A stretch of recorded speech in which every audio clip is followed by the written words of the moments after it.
Today on an all-new Dr. Phil. Is she a party mom? You said, I may not have panties, but I've got alcohol. Who's neglected her daughter? You told me your friends were coming and I needed to find somewhere else to stay. I would not just kick you out of the house. Or is grandma? Are you drinking? Look at the pictures. Stirring the pot? Your grandmother has involved you in adult issues. Dr. Phil, I'm sorry, but that's not true. Well, I'm sorry, but I just disagree. Let's do it. Have a good show, everybody. Here we go. This is a safe place to talk about hard things. Stand by, Dr. Phil. I'll try to be an emotional compass and point you in the right direction. In 5, 4. I am not giving up on you. Go, Dr. Phil.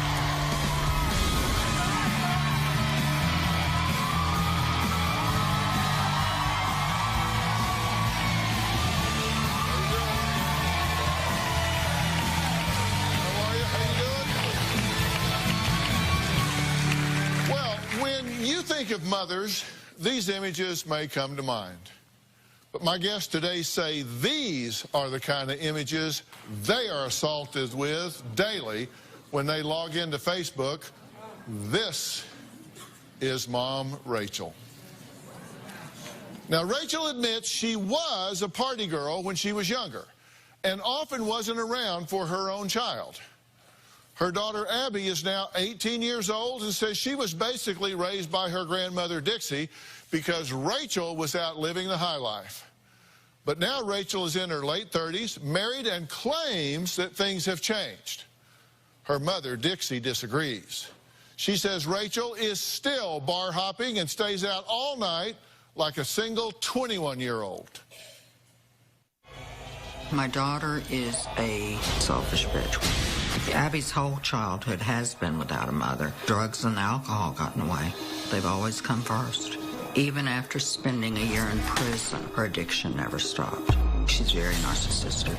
Rachel would go out and have a couple of drinks and leave Abby alone with no dinner. Rachel has always felt entitled, and she's very materialistic. Rachel's an extremely manipulative person. She's always been able to play the victim and play it very, very well. She knows how to get what she wants out of me. She's come to me, Mom, I can't pay my rent.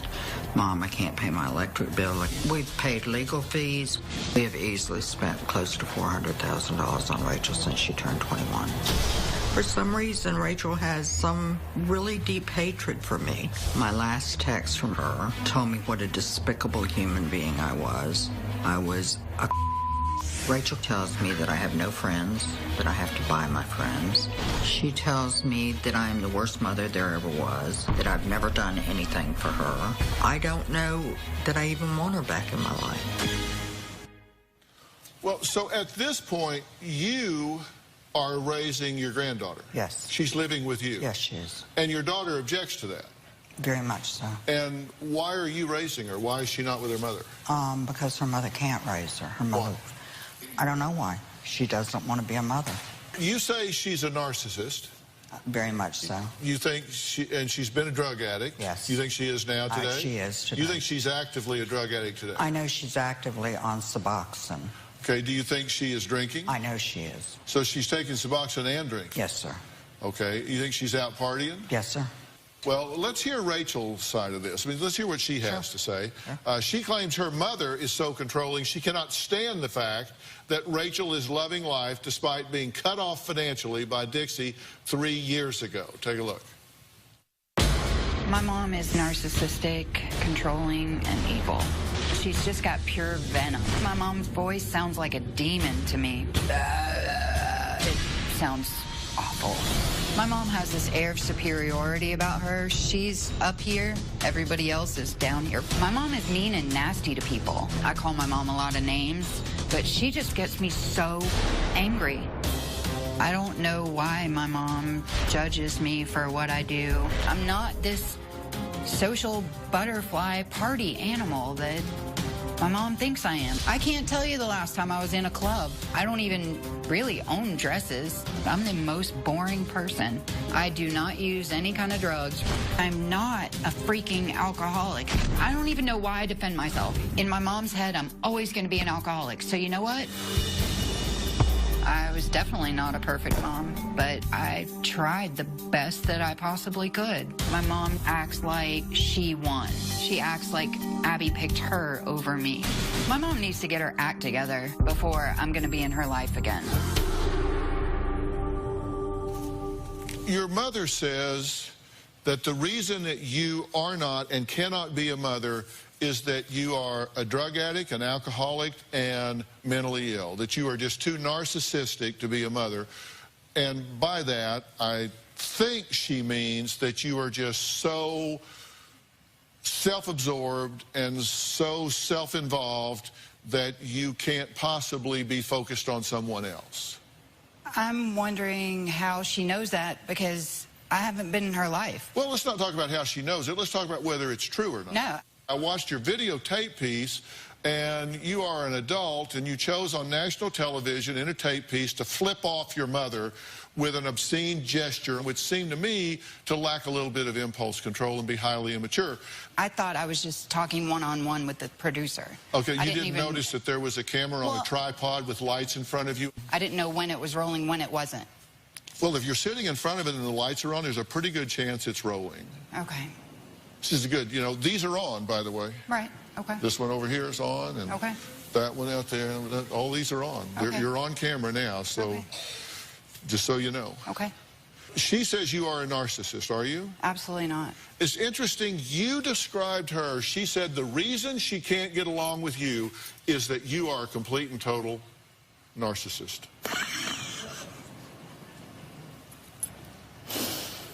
Okay. You find that funny? I find it hilarious. I find it tragic. I find it tragic, but I do find it interesting that both of you describe each other the same way. Your problem with her is that she's not a stable mother. Absolutely. And she hasn't provided a stable home. I don't know so much that she's narcissistic as she is totally self-absorbed. It's what Rachel needs, what Rachel wants. That's a distinction without a difference, but yeah, the point is you say she was not a stable mother and did not provide a stable home. Never. Never. Okay, and we'll look at that in a few minutes because I think there has been a lot of instability there. And I look at legacies. Are things passed from generation to generation? Were you stable as a mother? Oh, I think I was always stable as a mother. I wasn't stable in relationships. How many times were you married? 4. So you're in your 4th marriage? I'm on my 4th, yes. And final. So a lot of changes. A lot in of her changes. life. Well, the first time I married, I was only 19. But a lot of changes in her life along the way. Not really. She only had 2. I mean, my husband came along when she was 19. He always treated her like she was his daughter. My husband before that came along when she was 4. I went to 12 schools growing up. Just from kindergarten to 12th grade. That's not true. 12 different schools. That's not true. That's what not was it, true. 10? Well, no, 8? she went to Catholic school. 9? No, she went to Catholic school while the whole time we were in New York until the very last year, and we were in New York for 8 years. So did she change schools a lot? No. No. So she just lied? She just lied. I can name them all right now. Okay, let's do that. Okay, I started at Christian school. That was pre-K. Okay, pre-K. Then I went to St. Mark's in New York. I went to Resurrection in New York. I went to Good Shepherd in New York. I went to PS 52. I went to Shellbank Middle School. I went to Sheepshead Bay High School. Okay, why did you go to so many I don't care why. different That's like Catholics? 8 she's added. Well, why did you go to so many different Catholic schools? You tell me. I was a She kid. kept getting in trouble. I just remembered Catholic school. Okay, so she didn't lie. You said, yes, she lied. She didn't lie. You just didn't remember. I didn't remember that there were 4 different Catholic schools. Wow, interesting. You didn't remember the school that your children went to. Okay. Well, I'm all right, next, we're going to meet 61 years Rachel's old. 18-year-old daughter, Abby, and find out why she says her mother is a bad mom, why she refuses to live with her anymore, and we're going to find out if this legacy is something that's passing from generation to generation to generation. We'll be right back.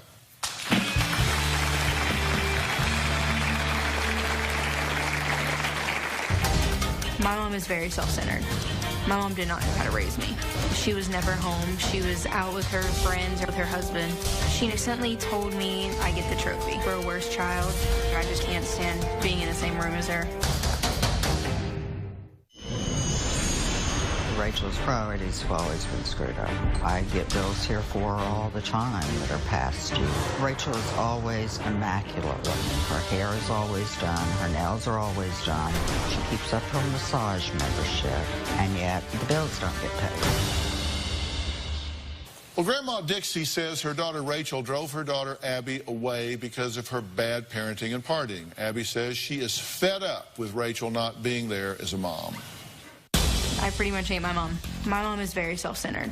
She is a narcissist. My mom feeds off drama and chaos.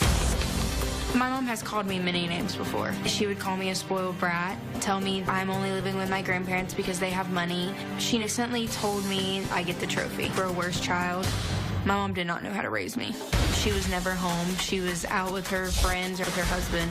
I never had any boundaries. She never cared what I did. I felt really alone. My mom dresses like a 16-year-old. She loves to show skin. People just look at her like, how old are you? What are you wearing? My mom posted a picture of her dressed up as Miley Cyrus on Halloween in a little bear costume. She posted a picture of her on a stripper pole. My mom posted a picture of a bunch of drinks on the table, and her caption was, I might not have my underwear, but I do have my martinis. The most embarrassing one is her friends were kissing on her. It's wrong, and it's disgusting, and I don't like it. I just can't stand being in the same room as her. If my mom doesn't change, I'm going to have to cut her out of my life. Did you know the camera was on when those were taken? Yeah. Okay, so you find those embarrassing, okay? And you don't want to live with your mother at this point? No. Okay, and your mother says that's because your grandmother has poisoned you against your mother by filling your head with a bunch of bad things about your mom. Yeah. Is that true? No, not at all. I choose not to live with my mom. Do you think that the things that your daughter is citing in terms of your Facebook posts and behaviors, that sort of thing, do you believe that maybe those things are inappropriate or are an embarrassment to her that her mother's doing that? Yeah, I really do see how that is inappropriate. They actually took, you know, the worst photos of me and are generalizing it that that's the way I am. Well, this is what she is choosing to tell us is representative of what embarrasses her. I do regret that. Okay, were you drunk? No. You put a whole bunch of pictures on Facebook. How is that embarrassing to you when you uploaded a whole bunch of them? Okay, well, here's one. On October 25th, you said, My birthday. oh my, champagne, martini, and wine. I may not have panties, but I've got alcohol. Happy birthday to me. And I can explain that. I understand you lost your luggage. I lost my apparently luggage. You weren't wearing panties when you lost your luggage? I was wearing panties. Okay. I can see how it is taken in such a bad way, and that is really not what I meant. And this is your Facebook 2008. post? Exactly. Exactly my point, because that means she was 10, and her mother is posting, needs to get some. When she's 10. That's disgusting. Then here we come 2 years later, really wants to meet a hot guy, laugh out loud, serious though, really. Weren't you married during that, 2010? Is Look, working I'm not on perfect. I admit, I have made mistakes. He's talking. It's a pattern across time. These aren't isolated. This is across time. And she's saying this is embarrassing. I'm just asking, does she have a valid point? Yeah, she does. I ask you if you thought you grew up in an unstable situation. You said yes. Absolutely. She said, oh, no, she didn't. She only went to like 2 schools, and you rattled off 8.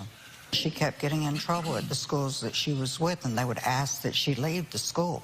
I always find it interesting when parents talk about their children as though they had nothing to do with who they became. Oh, no, I'm sure I had a lot to do with who she became. I mean, I know that alcoholism runs in my family. It runs in her father's family. Well, I put together a little compilation of where you've lived. Okay?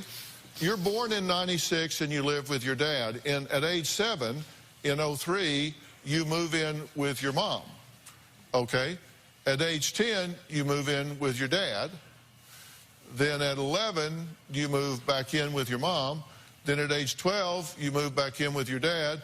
Then at age 14, you move in with your dad's mom. Then you move in with Rachel. Then you move back in with your dad. So in that 1 year, you're with your dad's mom, then with Rachel, then with your dad. Then in the next year, you move back in with Rachel. Then the next year, you move in with your grandmother. Then the next year, you move back in with Rachel. And then 6 months later, 8 months later, you move in with your grandmother. So I'm counting here from age 7 across, you've been bouncing around back and forth. The reason Abby moved out of Rachel's the first time was because Rachel told Abby, I have some friends coming in town. You need to find yourself a place to stay. Wow, that is so not true. Is that true, Abby? Yeah. You told me your friends were coming and I needed to go find somewhere else to stay, meaning stay at Nana's because they were going to use my room or my bathroom, Abby, I would not just kick you out of the house. Rachel, you did. Okay. How old were you? I was 17. You did not want to live with me because you were grounded, and you said you didn't like the way that Brad and I were treating you. You took all the pictures down of me in the house. Every picture, Rachel. No, it was not every picture. He took down every Do you live in my single house? picture of No, you Abby. don't. You don't live in my house. He took down every single picture No, of he Abby. did not. You That is not true. You totally ignored her. That is not yes, true. Yes, it is true. You weren't there. Abby was. You don't come to me with any of this. And why don't I come to you? We get along fine when it's just you and I together. When you came over a couple weeks ago to get your stuff, I was you civil gave with me you. a I didn't hug. wanna... You were nice. You're only this way with me when you're around That's her. not true. I don't want to sit in your house when I don't feel comfortable and argue with you. We have not argued in so long. You ask me all the time, are you still mad at me? Are we okay? No. Like, you don't... Then why don't you say something? I have, and then you keep texting me, and you keep texting me, and then you never leave me alone. Oh, these texts are interesting. We're going to find out why Rachel thinks her mom is using money to control Abby when we come back. I wish I had that.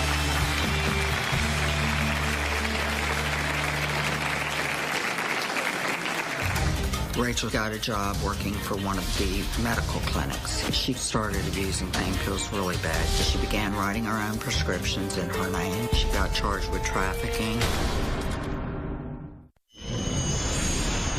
My mom and I got in so many fights when I was younger. There was one time when I was about 21. It was Mother's Day. Rachel came home that morning and she was obviously high on cocaine. She jerked around to go into her bedroom and I grabbed her arm. I got tired of being slapped and I started hitting back. She pushed me and I pushed her bedroom door and she, I guess, hit her head on the door. The police were called. She told them that I was beating her up. But they did say one of us had to go to jail. I told them that they could take me. Next morning and I walked home. She didn't even bother showing up to drive me home. I guess she's still holding on to that one. Well, that was Dixie talking about her daughter Rachel's outrageous, violent behavior after a night of excessive partying. Now, are you clean and sober at this point? Absolutely. So, are you taking Suboxone? I am. Are you taking Ambien? Yeah, because I do have insomnia. Are you drinking? I might drink once, twice a week at the most. I'm the most boring person you have ever met. Ask anybody that knows me. Ask my husband. Ask my friends. Pictures. Well, I'm asking you. You're taking the absolute worst of the worst and making it look like that's how I am all the time. Rachel, you drink. Well, what I'm asking you. I drink every day, and you know this how? Because I haven't talked to you in 8 months. I haven't seen you. Why is that? You don't know me. Why is, you're right. I don't know you. I'm asking you. I don't know you. I really do not drink that often. I really don't. Well, it's like I know that's really bad, so I don't do it very often. It's interesting how you two don't talk, but you do text sometimes, right? She's not blocked. Initiates it, yes. I'm sorry? She initiates the text. And I found this to be really interesting. I just kind of filled up the screen with some of this. I see that your battery was up. I wish it wasn't. Rachel, you say you're taking my kid and you wonder why I hate you? Really? You get help, you narcissistic bitch. Blocked. Bye. Dixie says I'm not taking her. She's making the choice, and blocking me doesn't faze me at all. You did that years ago. I helped support your ass until 3 years ago, and you were 35. And don't ever try to tell me what I can and cannot do. Remember your place and go have another drink. I mean every word. But it's very obvious when Rachel starts texting whether she's drinking or not.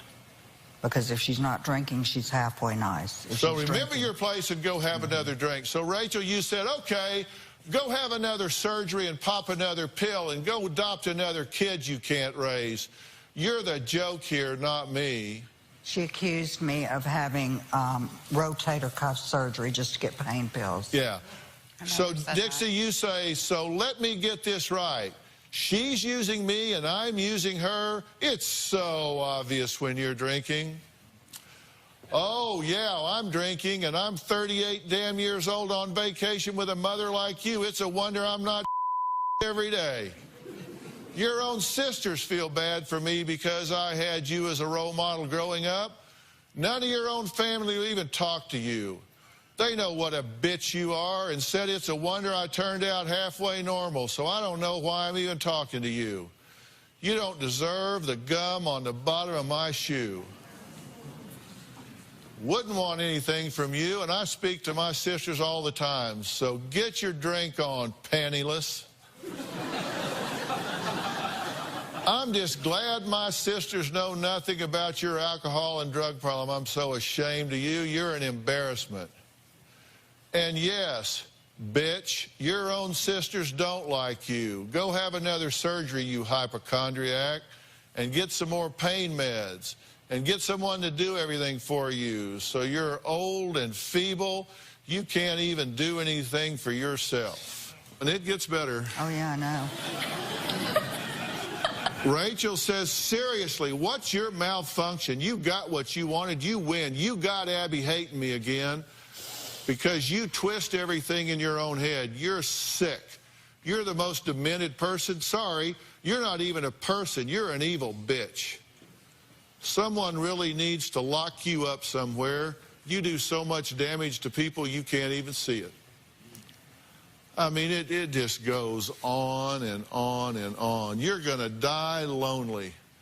And it's all you're doing. You made your own bed, now you have to lie. These were all initiated by Rachel. I'm not proud of any of that. She's got a way that just makes me so angry. But you initiated these, Rachel. You started this whole conversation. Well, you certainly took the bait, didn't you? I'm bad at it, Dr. Phil. I am bad at it. And we She knows yell at how her to all the push time. every What's button that? Me and my papa tell her all the time, don't reply, because Papa has to tell me not to reply to Mom. Like, we should just ignore it, and she's really bad at it. Well, Rachel admits that she hasn't always been a great mom, and Dixie says Rachel's criminal past hasn't helped matters. We'll be right back.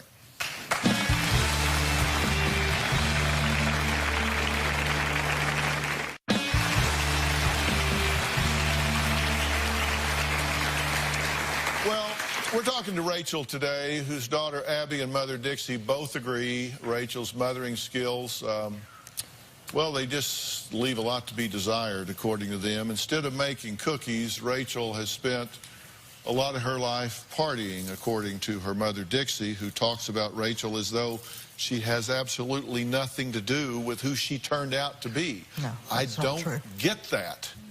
But Rachel says she is not a bad mother. It's Dixie who's the problem. My mom's values are all wrong. My mom's so manipulative, it's like she's the puppet master. Everything seems to be about money with my mom. My mother's trying to bribe my daughter by buying her things. She dangles cell phones, cars, and rent-free living in front of my daughter. My mom takes pride in controlling things and wants everybody to know that she wears the pants. My mom bought Abby an iPhone. She wanted to be able to reach Abby whenever she wanted. When Abby stopped answering every single call from my mother, she took the phone back. She checks my daughter's bank account on a regular basis. She is like a drill sergeant. She just has to be the one in control. My mom is not a good role model for my daughter. She doesn't know what the concept of a family is. My mom has turned my daughter against me. She should be telling Abby, your mom loves you so much. Your mom really cares about you. Well, you know, Abby, I'm am really sorry that you're caught in the middle of this. And I always have two rules I follow with children, and one of them is you don't ever involve them in adult issues. And your grandmother has involved you in adult issues. Your mother has involved you in adult issues. Dr. Phill, I'm sorry, but that's not true. Well, I'm sorry, but I just disagree. Abby comes to me with things her mother has done. Yeah. I don't go to her because I don't know what you're doing. And what do you do? Rachel. You say, yeah, your mom really is a piece of crap. No, instead of saying, you know what, she probably made a mistake. She loves you. But, Rachel, you've been making mistakes since this baby was born. But you know how much I love Abby and care about her. Have you ever taken care of her? You can't just take care of her with love. No, you have to open your wallet. No, it's not your wallet, Rachel. It's your heart. You know nothing about that. I don't know you. No, you don't. I don't want to know you. Okay. I don't want to know you.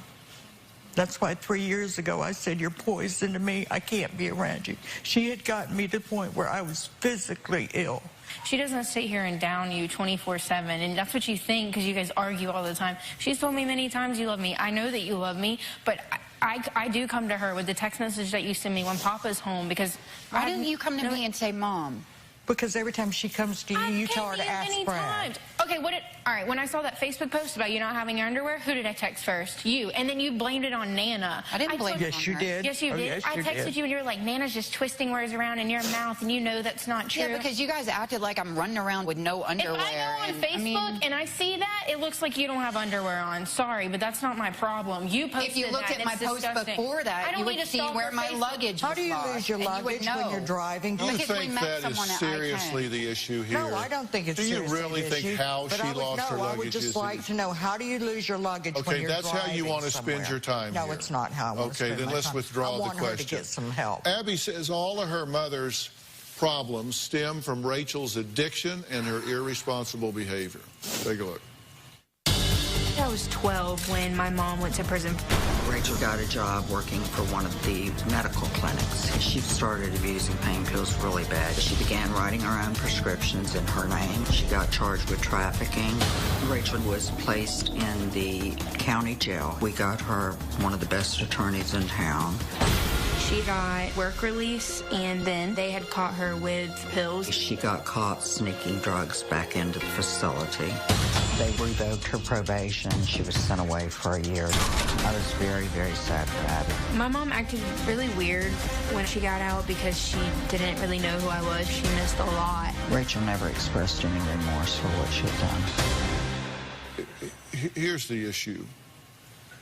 I truly believe that this battle between the two of you is hurting Abby. Dr. Phill, like I said, though, this just started when Rachel was in prison. I'm sorry. Okay, and your point is? My point is, therefore, it's not impacting her today? No, that's okay, so what is your point? She needs some help. Okay, that's your point? She's been an addict since before Abby was born. Mm-hmm.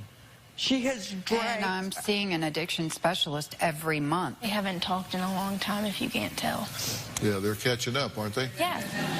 Well, next, Rachel says Abby will move in with anyone who offers her a free place to live with no rules.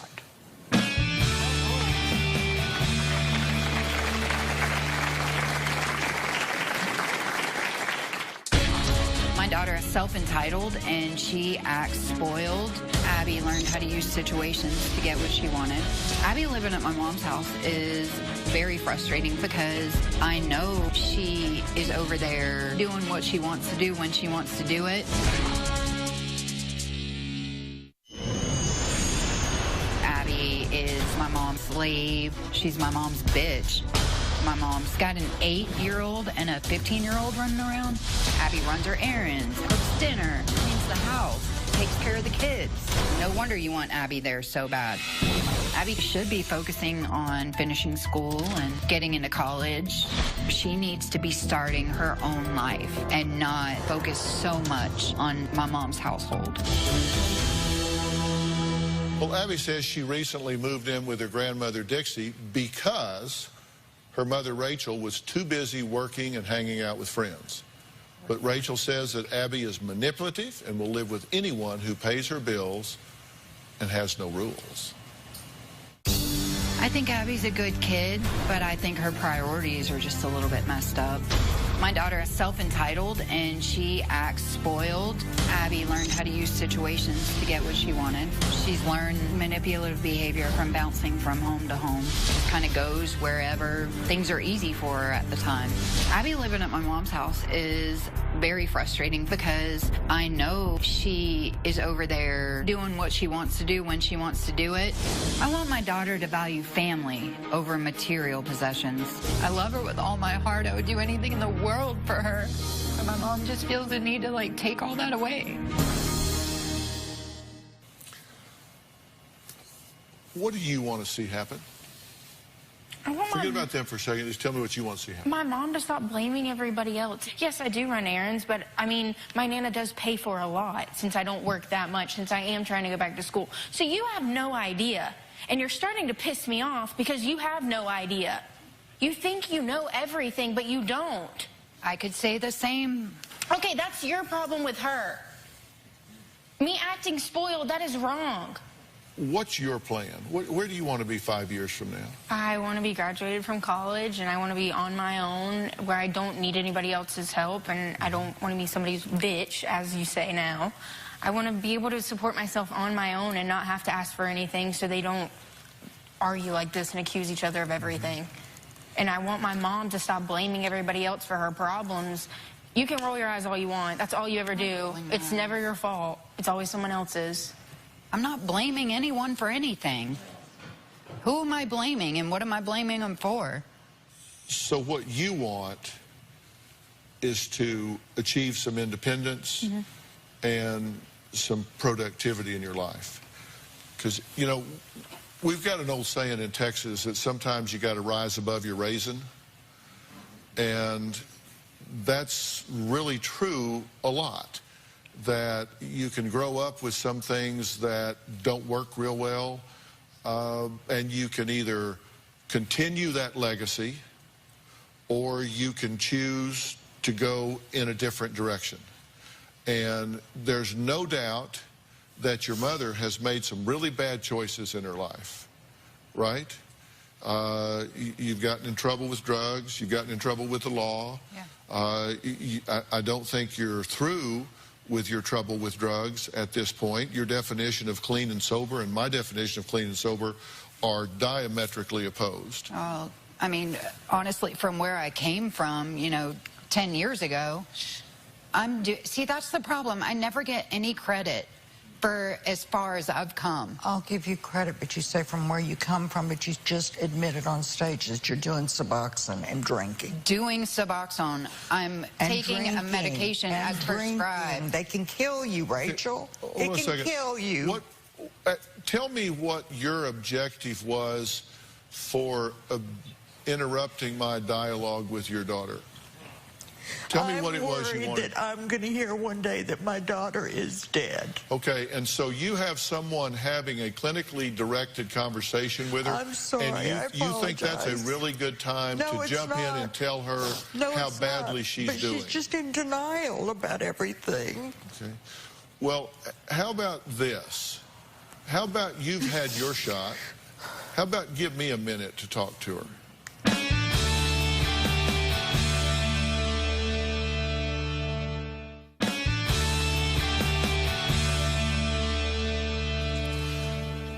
You know, you can be an addict,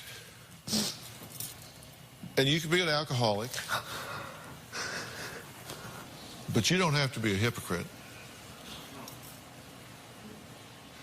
Okay. You can be honest with yourself, and you can be honest with your caregivers. Okay. And what we know right now is that there are some major portions of your life that aren't working the way you want them to work. We know you have some health issues, right? Yeah. And those have to be dealt with. We know you have some relationship issues with your daughter, and those have to be dealt with. And we know that you have some family issues with your mother, and those have to be dealt with. Correct. And you can decide that you want to be right, or you can decide that you want to be happy. And you get defensive because you get a lot of criticism. And anybody that gets a lot of criticism is going to reflexively get defensive. I get that. All I want you to do is be very honest with yourself in making a legitimate to-do list.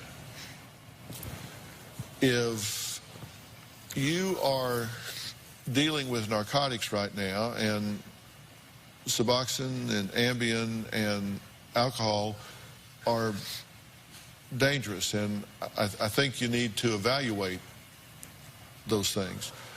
And that doesn't mean that you don't have some legitimate issues that you're having to deal with, and you need help with those. Not saying you don't. Okay. But there are better ways to deal with that that don't make you vulnerable to relapsing into a really bad drug state.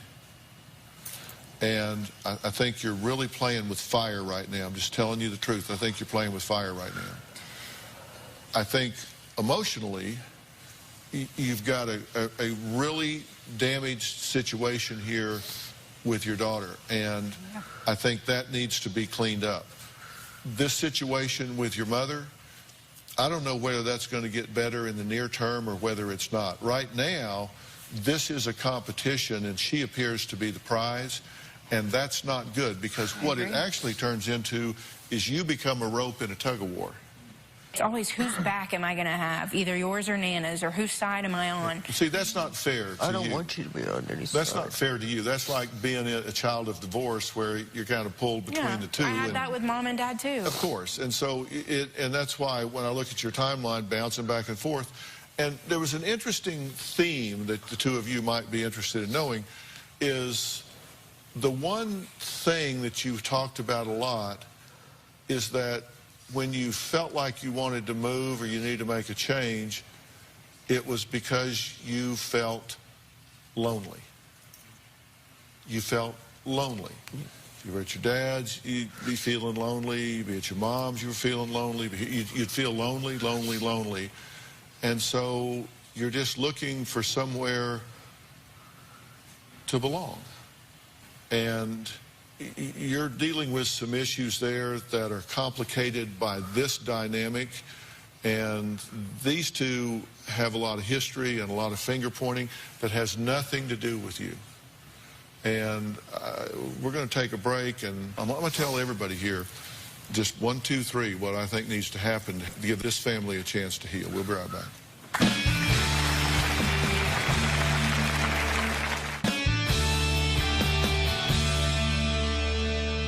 Rachel, I'm going to start with you and tell you that I think that right now, healing a relationship with your mother should not be at the top of your list. I'm just honest to tell you that. I hope that comes, but I tell you that the relationship that you need to work on first is the one you have with yourself. Because I said you don't want to be a hypocrite. You don't want to be a hypocrite. Relationship power comes from personal power, and I really think you want to do better. I think you want to get healthy in every sense of the word, and I think you want to have a good relationship with your daughter. But you've got to get yourself together first.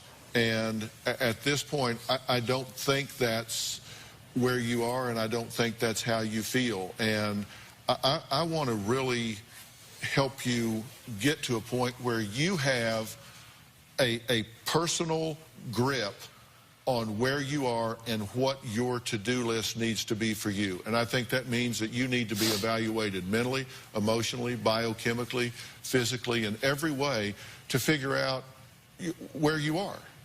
Wouldn't you like to know how to have a conversation with her about having gone to prison and about becoming a drug addict and about not being there a lot of the times? Wouldn't you like to know what to say to her to help her accommodate to that and to hit the reset button and move forward? Wouldn't you like to have some of the dialogue that would help you do that? Yeah, definitely. That's what I'm saying I would like to help you do. And I would like to do that with you first and then begin a step at a time with her second. And then as that rounds out, there's going to be a lot that has to be done with your mother. I very much want to help you as a child of divorce and a child of an addicted parent and a child of all the things that you've been through. There are some things that you can learn that help you know how to position that. And I want to get you that help and provide you that, because I think you will learn to not hold yourself responsible for all of this and a whole lot of other things that will keep you from being distracted as you move forward in the pursuit of your life goals. And I want to help do that. And I think if we start there, then we'll get to the rest of this as we move forward. Fair enough? Okay, that's what we'll do. I want to thank all of my guests today. Log on to drphil.com and share your thoughts on our message boards. You can also find me on Facebook and Twitter using hashtag Dr. Phill. We'll see you next time. Thank you so much. Take the help. You'll be glad you did.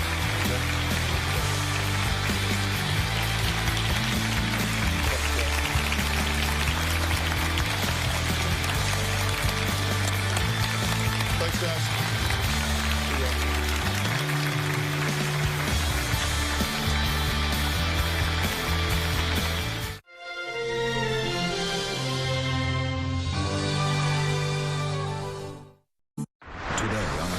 Dr. Phill. She claims she's dying. I do not believe that my daughter has cancer. But Mom says she's lying. Did you put up a GoFundMe page? For my children. You think she's trying to rip people off? Who's telling the truth? You tell the doctor that you had a hysterectomy 2 weeks ago. I've never had a hysterectomy. Why'd you tell him you did? You say you have stomach cancer and you have a heart problem and you haven't seen a doctor in a year. Is she hiding something? You refused to give us any medical records at all. No, I didn't refuse. There was a biopsy done. They said no malignancy. Do you believe you have cancer? I'm trying to think of an answer. How about the truth? Let's do it. Have a good show, everybody. Here we go. This is a safe place to talk about hard things. Stand by, Dr. Phill. I'll try to be an emotional compass and point you in the right direction. In 5, 4. I am not giving up on you. Go, Dr. Phill.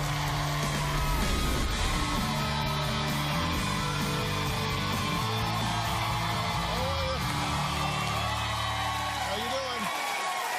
Well, it is a parent's greatest fear, burying their child before their time, laying them to rest in a place like this.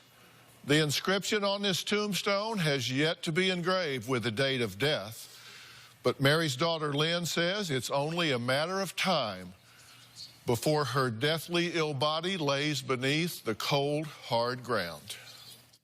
I have stomach cancer and it causes me excruciating pain. One day I started vomiting, uncontrollable, nonstop vomiting. I went to the hospital and they admitted me for 7 days. They did a scope and biopsies. The moment that I heard the word cancer, my world just stopped. That was the worst day of my life. I feel like the cancer could be spreading. And now I'm dealing with a malignant tumor on my uterus. I haven't been to a doctor in over a year because I fear death. I feel like I'm dying every day. But Lynn's mother, Mary, says standing over her daughter's grave just like this, delivering a heartfelt eulogy, will not be happening anytime soon. Why? Well, take a look. My daughter is a manipulator and a pathological liar. 2 years ago, my daughter began a crusade of lies that has devastated me. I got a phone call that no parent ever wants to hear. Lynn told me she had carcinoid stomach cancer. She does not have cancer. I was in shock. She told me she had been to the hospital and they found 2 tumors in her stomach. At that point, I told my daughter that I was her biggest fan and I would do whatever it took to get her the help that she needed. My next step was to go with my daughter to see her doctors and come up with a game plan. But then there were no appointments scheduled, and it made me wonder why. I was discussing the situation with my family, and we decided that I should probably get a power of attorney. The power of attorney would give me the ability to get all the answers I needed to help her. Lynn agreed to it. When I finally got a hold of the medical records, I come to find that there is no diagnosis of cancer. And I couldn't believe it. I found out that Lynn had a GoFundMe page. And when I saw it, my heart dropped to my stomach. The page was full of lies. Lynn continues to say that she has cancer and that she is dying, and I have yet to see proof. I am so crushed and devastated by this whole situation. I don't even know what to say. Why would she do this? Is it possible that you're in denial? I mean, whose mother wants to hear that their child has cancer? I'm Is not it in possible denial. you're in denial? No. Is it possible that you got involved and you're so overbearing and so meddlesome and so irritating to the doctors that they just blew you off and didn't want to tell you the truth? No, that's absolutely false. Because that's what she says, that you are going to cause her to die because you got involved and drove her doctors away, and now they won't treat her, and she's going to die of cancer, and you're going to live with it for the rest of your life. Well, first of all, I do not believe that my daughter has cancer. She told me that I was irritating the doctors because they were seeing her under the radar because she didn't have medical insurance. What does that mean, they're seeing her under the radar? She told me that they were seeing her without insurance. And so they weren't going to publish anything to her records because they didn't want to be sued. So that doesn't make any sense at all. It doesn't make sense to me. If you're not in denial, if you're not causing all of this to be under the radar, if it's not you, then it's her. So she's either a manipulative con artist or she is seriously delusional. What's your vote? I would say she's seriously delusional. Do you think she believes she's ill? I believe that she honestly, truly believes that she's dying of cancer. You think she believes she's got cancer? Yeah. She also says she has serious heart disorder. She doesn't have serious heart disorder. Says she's got to have surgery. Look, Lynn is here. She says it sickens her even more that her mother doesn't believe she is gravely ill and could be dying from cancer. Take a look. My mom does not believe that I'm dying. She got some of my medical records, and because she didn't find the word cancer in those papers, she said that I didn't have cancer. She was pretty much calling me a faker. She wanted to talk to every single doctor and control my appointments. My mom's behavior was totally disruptive with the doctors. Doctors don't like trauma at all. Most of them stopped seeing me after she became involved. I feel that my mom ruined my chances of getting my cancer treated. I could die, and if that were to happen, my mom would not be able to live with herself. Well, Lynn has not seen her mother in nearly a year, but she is here today. So, Lynn, please join us.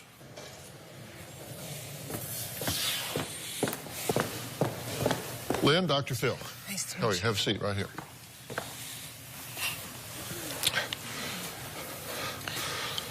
Lynn, good to meet you. You haven't seen your mother in like a year. Yeah.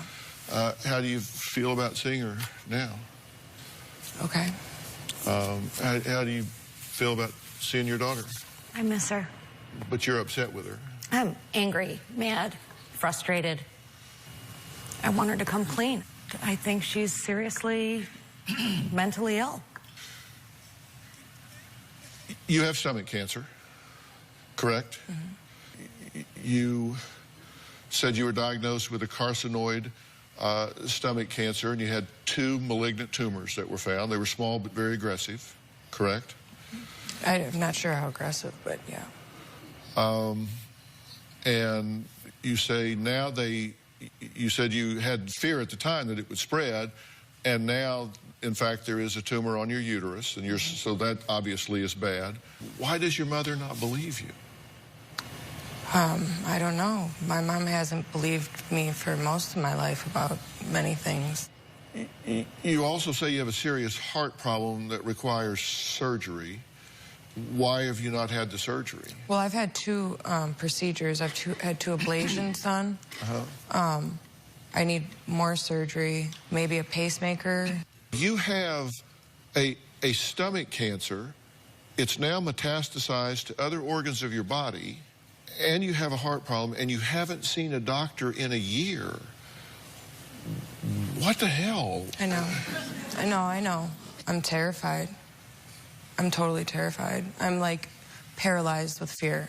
You just heard Lynn say it's not only cancer that's slowly killing her, her heart is too. She insists only 20% of her heart is still working after years of trauma. Mom says this too is a flat-out lie and just another cry for sympathy. We'll talk about that after the break.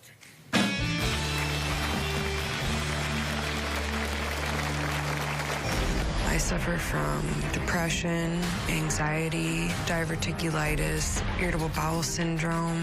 My daughter indicated that she had major heart problems and that she needed a pacemaker. Cancer is just one of many medical lies. Tomorrow on an all-new Dr. Phill, they say their daughter's boyfriend hooked her on heroin. She's OD'd 16 times. He's been a devil. I just want to throttle him. What can they do? Do you think he loves you? I do. Taking you into a dingy motel room and sharing drugs, that's not loving you. What can they say Do you get it? Do you want help? to get her back? I will help you only if you look her in the eye and say, this is done. Tomorrow. Then on Friday, from living large to living in his parents' garage. You're not working. I'm on unemployment. You sleep all day. He's working, and you're not? What is wrong with you people? That's Friday. I am fearful every night when I go to sleep that tomorrow I'm going to be rushed to the hospital and find out I don't have much longer. I never in a million years thought that I would be this young, facing so many things. From multiple trips to the emergency room, to excruciating pain, to barely being able to eat, even function, Lynn says this is her tragic reality because of multiple life-threatening ailments and illnesses, including cancer and heart disease. Now, Lynn's mother, Mary, doesn't buy any of this. She says, I don't believe a damn bit of it. She says her daughter purposely makes herself appear sick, and when that doesn't get attention, she makes up even more medical problems. Take a look. The cancer diagnosis that Lynn claims that she has is just one of many medical lies. My daughter indicated that she had major heart problems and that she needed a pacemaker. I know in order for me to get chemo, I might possibly need a pacemaker. Lynn does have atrial fibrillation, but it can be managed through medication. The biggest fear with my heart is having a stroke or dying or becoming physically paralyzed.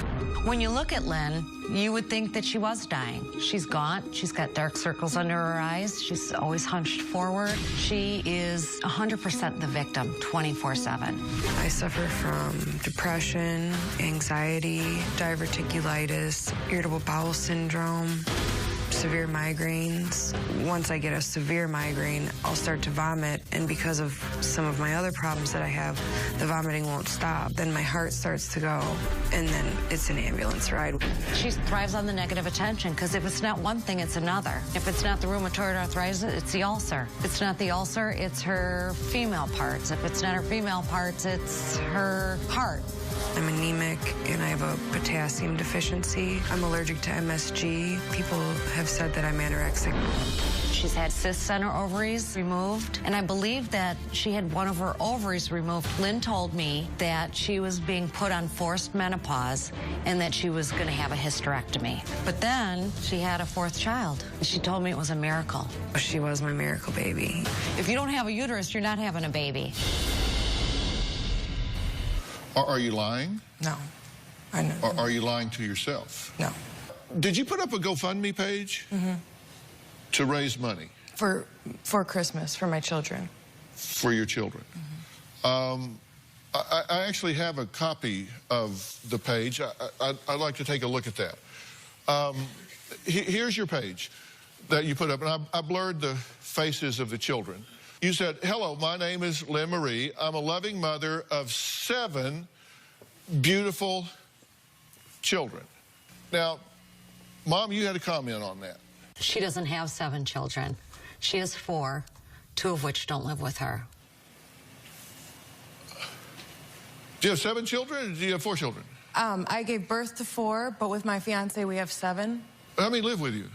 Oh, 4. How many live with her? 2 is what I'm aware of. 2 of my own birth children, but 4 children total live with me. Well, but you said 7. 2015 will be filled with surgeries and treatments for me and uncertainty for my children. You just said you hadn't been to the doctor in a year. I was expecting to have insurance in February, and I was going to be doing everything that I needed to be doing. All I want for Christmas is to give my children the most beautiful and magical holiday full of memories they can always keep should something happen to me. Or memories we can share for years to come. Just one last normal holiday before our whole world's changed. As of right now, our situation is very dismal and grim due to hospital bills and so much time taken off dealing with figuring out what was going on with my health. She doesn't have to take time off work because she doesn't have a job. Is that true? No, I don't have a job, but I do have a fiance that works. And as of the first of the year, I will begin fighting to save my life. Was this honest? You said 7 children. I am a mother of 7 beautiful children. I am. I mother all of them in some way, some form or another, even if they're not in my home at that moment. How much money did you raise? $80, but it wasn't about the money at all. Well, it says up here that you were trying to raise $3,500. I just put a generic figure. $3,500 is pretty specific. Are you embarrassed of your daughter? I'm embarrassed right now with the situation. It's embarrassing. She's to be in this often position. embarrassed of me, often. You think this was a rip people off? I believe she had rent to pay. All I got was $80. I didn't push that page. As soon as Cheryl started downgrading me on Facebook, I didn't push that page anymore at all because I knew how much of embarrassment it was to you. Well, Cheryl, that they're referring to as Mary's best friend, she says that she's tired of sitting back and watching Lynn abuse Mary's motherly love and con innocent people into believing she's sick. Well, we're going to add her to the conversation after the break.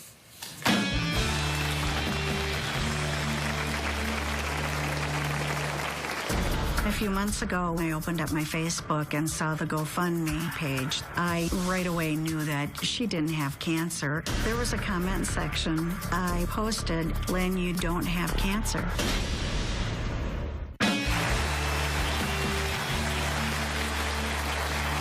Well, my guest Lynn says that she is suffering from numerous medical conditions, including but not limited to stomach cancer, serious heart disease, uterine cancer, and rheumatoid arthritis in her spine.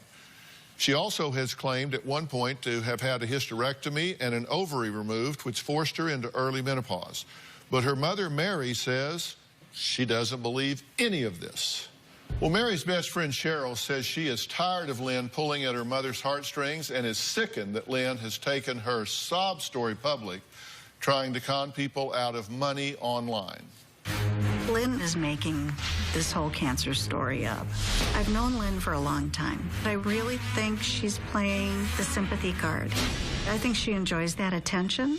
A few months ago, I opened up my Facebook and saw the GoFundMe page. I right away knew that she didn't have cancer. There was a comment section. I posted, "Lynn, you don't have cancer." I was hoping I could stop anybody from donating money. I don't think she received any more than $80. It would almost be easier for me to think that she had a mental health issue than it would be to think that she was just conniving to take money from people. What do you think's going on here? I first want to say I love you. I thought I used to think so. But I do think... You say you used to think so? Yeah. But you question that now? Yeah. If I saw proof that she had cancer, I would apologize profusely. But I don't believe you have it. Well, you believed this for a long time. When she told you this, you shut your life down, shut your world down. What did you do? I committed the next 6 months to gathering information and trying to get her to go to follow through with the doctors. Did she respond when you told her? She did respond. She helped? She came to your aid? She made me sign power of attorney. A lot of these things that I'm hearing through this is so not true. I never said that I had a hysterectomy. I wish I could like have a timeline so I could go through, because her timeline is very wrong. I did put together a timeline, and because I wanted to know what was in the record. And we asked you for medical records, right? Mm-hmm. Numerous times we said, please give us your medical records. Oh, well, she didn't really say that I needed to get my medical records here. No. I'll bring the entire production team out here. We requested that you give us your medical records, and you produced not one piece of paper. No, I have a lot of things in my bag. I was supposed to give it to Elise. I still have like a lot of paperwork and stuff in my bag. We got them. We have them. Okay. But we wanted you to have the opportunity to give them to us. Oh, okay. Well, But you didn't give them. She does have your power of attorney, so she was able to procure the medical records. So we do have them, but you refused to give us any medical records at all. No, I didn't refuse. Did you give us any medical records? I did not. Did you produce one piece of paper? I did not. For example, here's what you told us. You said you were admitted on June 18th of 2012 and discharged on 6/25 of 2012. You said the admitting diagnosis was intractable vomiting, and on the discharge summary notes that there was significant evidence of obstruction. The ultrasound of the abdomen revealed a large mass, that the pathology of gastric biopsy revealed malignancy, and the discharge instruction was chemotherapy. That's what you told us. Okay. Well, you're knitting your brow as though you are confused. These are... No, I said those things, but I didn't say it in that way. I mean, I told the story, but I never said there was an obstruction. The most important thing is gastric biopsy revealed malignancy, correct? Yes. Okay. That's what you told us. We got the actual discharge summary. You weren't there for 7 days, you were there for 4 days. There was the diagnosis of intractable vomiting. The x-ray of the abdomen, there were no dilated loops, no evidence of obstruction. There were no evidence of focal hepatic lesions or gallstones. The pathology of the gastric biopsy, no malignancy seen. There was no, you don't have stomach cancer? I mean, I've been to the ER many times for the same reason, so... Yeah, we have them all. Okay.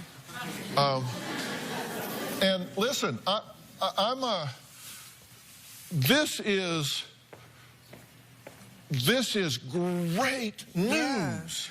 Yeah. No, it is. Is that what you're calling it? This is great news. There was a biopsy done. They said no malignancy. She says her left ovary has been removed. I thought that one of my ovaries had been removed. Both ovaries confirmed by Doppler. I don't understand.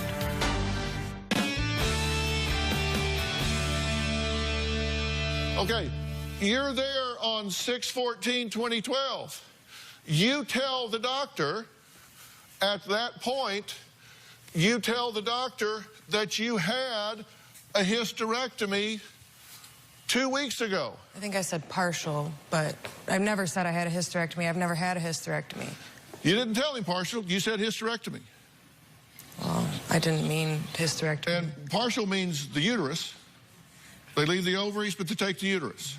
Let's just listen to your words. Okay. Let's listen to this. And now I'm dealing with a malignant tumor on my uterus. And now I'm dealing with a malignant tumor on my uterus. And now I'm dealing with a malignant tumor on my uterus. You don't have a uterus because you had a hysterectomy. No, I didn't. I never had a hysterectomy. I've never claimed to have a hysterectomy. You did claim to have a hysterectomy. It's in your medical records. You told me you had a hysterectomy. But I did not mean that. I wanted to be sure, so we contacted a leading OBGYN, and they said, no, if you have to have a uterus to have uterine cancer.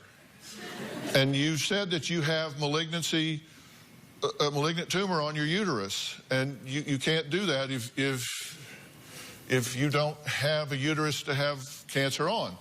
Okay, so then your cardiologist wrote a letter to your mother. This is from your cardiologist. He says 11/22. This is November of that year. Diagnosed with gastritis. Gastritis and carcinoid, you get a big difference, right? Yeah. Big difference. Yeah. And so he's writing here about that. It says, malignant carcinoid, no such history. And she never mentioned anything about chemotherapy or radiation. And by the way, this serious heart problem, this is your cardiologist, serious heart problem, it's going to require surgery, and you can't do any chemo because of your heart. He says atrial fibrillation is being controlled with medication. I don't see any evidence to support the notion of irreversible damage. Just not true. Do not have any indication for a pacemaker. Do not believe she would qualify for disability. That was the one thing that my mom was wanting him to say in that conversation. I remember that doctor's visit. And I had just had a heart procedure, so I didn't understand how he could say anything like that because he didn't even do the heart procedure. Then 9/23, again, you're admitted. She says her left ovary has been removed. Okay? Then they do a scan, and they say both ovaries confirmed by Doppler. They are unremarkable except for some small cysts. Uterus still hanging in and is otherwise unremarkable. So this is in the fall of 2012. You tell them at that visit, you say your left ovary's been removed. I thought my left ovary had been removed. How do you think your ovary's been removed? That's when I had that procedure and I had all those things done. All of what things done? I don't know. My mom should have the list of what was done. You have 2 ovaries and 1 uterus. You said you had a partial hysterectomy. This says you have... That's what I thought it was. I thought when I had my partial hysterectomy, I thought that one of my ovaries had been removed. Well, apparently you didn't have a partial hysterectomy. No, apparently not. And apparently you don't have stomach cancer. No, if that's true, that's fantastic. You would be like... I'm extremely ecstatic if that is true, right? I agree. I am. I just don't believe... I mean, I heard it from a doctor. You said on your tape, when I heard the word cancer, my life just stopped. Did. And I'm just taking that word away. So your life should just be restarting. Yeah, absolutely. You've been taking Norco and Xanax that you're buying on the street.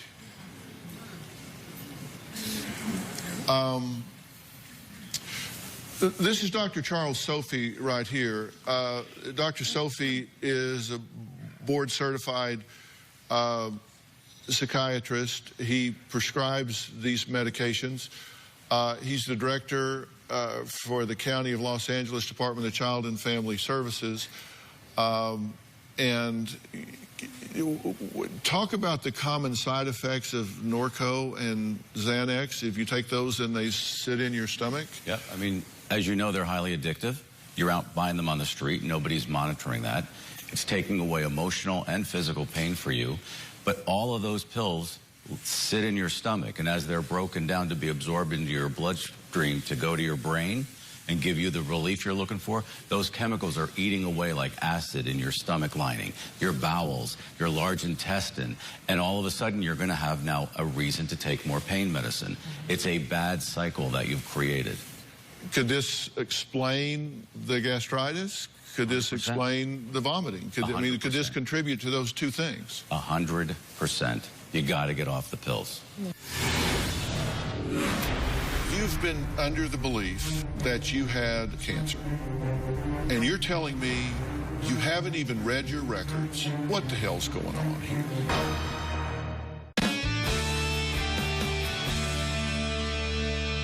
I want to get your reaction to what I've had to say so far. I'm in like a whirlwind right now. You said you came here with a suitcase full of records, right? Well, not full. I mean, I have a couple things. You've read your records, though, right? No, I've never read my records. I have a lot of records. I have records from many different hospitals. Okay. Look, let's talk. You've been under the belief that you had a metastasized cancer, a serious heart problem requiring surgery and possibly a pacemaker. And you're telling me you haven't even read your records and haven't been to a doctor in a year. Now, come on, what the hell's going on here? You either know that what you're saying is not true, and so you hide behind confusion, or you don't know it, and you can't even wrap your head around it. So what's going on? I don't know. I'm lost. No, you're not. You know that none of this makes sense, right? No, I do understand that it doesn't make sense. I do understand that. If you thought you had cancer and learned that you didn't, you would be like, you just won the lottery, right? Right, but I still don't even 100% believe you right now. Well, do you believe you have cancer? I don't know. I don't know. Come on. The biopsy said you didn't have cancer. No, your doctor said you don't have cancer. If you're you telling told me people you had a hysterectomy. My heart condition is worse than what you guys think it is. I know it for a fact. I live it. I live it every day. You haven't been to a doctor in a year. How do you know what your heart condition is? Because I feel it. I feel it inside of my body. So you've self-diagnosed? I suppose. Are you taking your medication for it? No. I try to get my medications for it, but I don't always have the money. Okay, so you're claiming conditions that everybody says you don't have. The ones you do have, you don't take treatment for. But yet you're out, you say, well, I can't get the medicine, but you're out buying drugs on the street. What? Come on. No, you're right. What's going on? I don't know is not an answer. Give me an answer. I'm trying to think of an answer. How about the truth? Just tell me the truth. Don't censor. Just tell me the truth. You told your kids that you have stomach cancer? Because if you've told those children that you're dying, you think it's fair?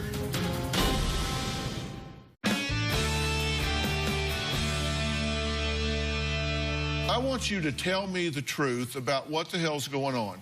You have a condition you're not treating, but yet you're out buying drugs on the street. You're claiming conditions that doctors say you don't have. I tell you you don't have it. I show you the records that say you don't have it. You say, well, I never read my records. You haven't read them, but I have. So you say, I wish I had a timeline. So you know what? I got one. ... You go, oh, well, gee, I don't know if I believe that. You wanted a timeline? I gave you one. I don't know what you're asking me right now. I don't know what's going on. I'm like...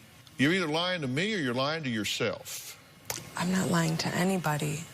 If you're telling yourself you have disorders and diseases you don't have... Which I'm not. So you believe you have these disorders. Right. You've convinced yourself you have them. I mean, I haven't convinced myself. If you hear it from a doctor, you're going to take it for its word. No doctor has ever told you you had stomach cancer. I sat in that room and I heard the word cancer. You left the hospital before the results came in. So isn't it you that decided you had stomach cancer? No. Why would he do a biopsy and tell you the results before they came back? What do you mean? I didn't get the results for 2 weeks after I got out of the hospital. It's coming up on 3 years. Reckon you'd have gotten a lot sicker in the last 3 years? Yeah, I've been trying to keep myself healthy, but yeah. Have you told your kids that you have stomach cancer? My kids know that I'm sick. That wasn't my question. No, my kids don't know that I have stomach cancer. Because if you've told those children that you're dying, that you have stomach cancer, No, I've never that's I've never told them that I was dying. I've never told my children that I was dying. Never. Did they see your GoFund page where you say, after the first year, I start the fight for my life? Yeah, the older ones probably saw that. Do you think that's fair to those children? No, definitely not.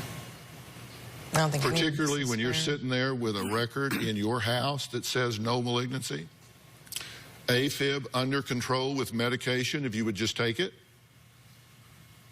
no disability. Well, I know that that's wrong. I mean, I feel it every day. Nobody can tell me any different. I know how my heart feels. Mm-hmm. But you're not taking the medication. I mean, I take the minimum of what I need in order to survive. I do take some. You just said you weren't taking the medication for your heart. I asked you, are you taking the medication? I don't take you said no. medication, but I take aspirin to keep my blood thin and things like that. Okay, so you're taking aspirin. Yeah. So you have prescribed medication, you're not taking it, you just take aspirin. And you know your heart's not doing well. And you're not compliant with what's been prescribed. Is that fair to your children? No. We're going to take a break. We'll come back. We're going to talk about what I think's going on.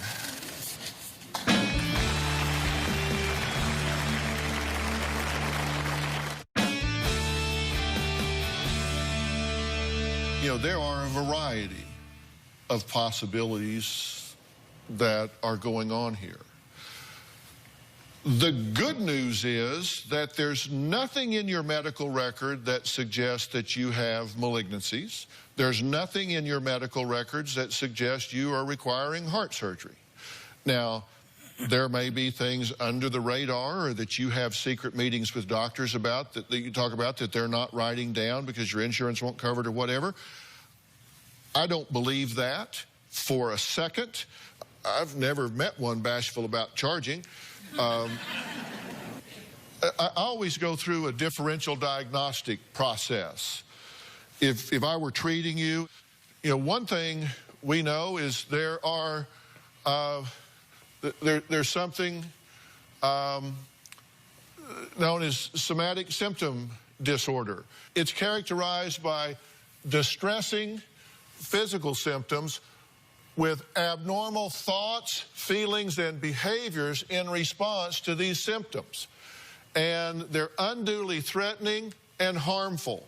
And people tend to think the worst about their health. So this is kind of the broad category. Then there's the consideration of illness, anxiety disorder. There is a preoccupation with having a serious, undiagnosed medical illness. And even though somatic symptoms are absent or only present in mild intensity. And so these are people that just worry themselves sick about being sick. Then there are factitious disorder. The worst of is Munchausen's. And these are people that are characterized by falsification of physical or psychological signs or symptoms, and the induction of injury or disease in themselves or another. And then there's malingering, the intentional reporting of fabricated symptoms that's motivated by the achievement of money, avoiding responsibilities, or obtaining drugs. These are people that fake it for secondary gain. There are people who can and will help you get this under control. And I want to make you an offer of figuring this out. And toward that end, A good friend of mine, a colleague that I respect greatly, that I've known for an extended period of time, Dr. Kaligi, is right here. Dr. Kaligi, raise your hands so we can see you. The handsome Dr. Kaligi. He is the founder and executive director of Creative Care, and they're located in Malibu, California. And these guys are world-class and world-renowned. They provide drug, alcohol, mental health treatment for 25 years. People come from around the world to Creative Care. And I asked Dr. Khalid to be here today because I've asked him if he would talk to you and agree to take you to Creative Care and get to the bottom of these things with you to try to get you turned around so you can get to full functioning and health and happiness. Would you like to do that? Yes. Because I would like to make that gift to you and to your family. Dr. Klee, can you help her? Absolutely. I think you can. A special thanks to Dr. Charles Sophie for assisting us today in the show. And I also want to take a personal moment to acknowledge all of those out there that have helped make my new book, The 2020 Diet, Turn Your Weight Loss Vision into Reality, #1 on the New York Times bestseller list.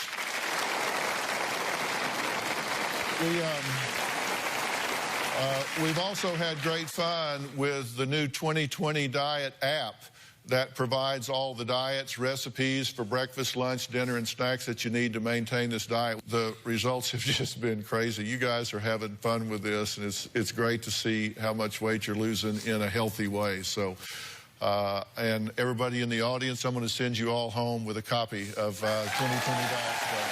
All right, so thanks for being here. We'll see you next time.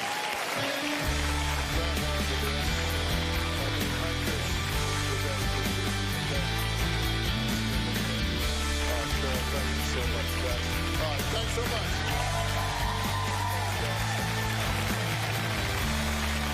Thanks, guys.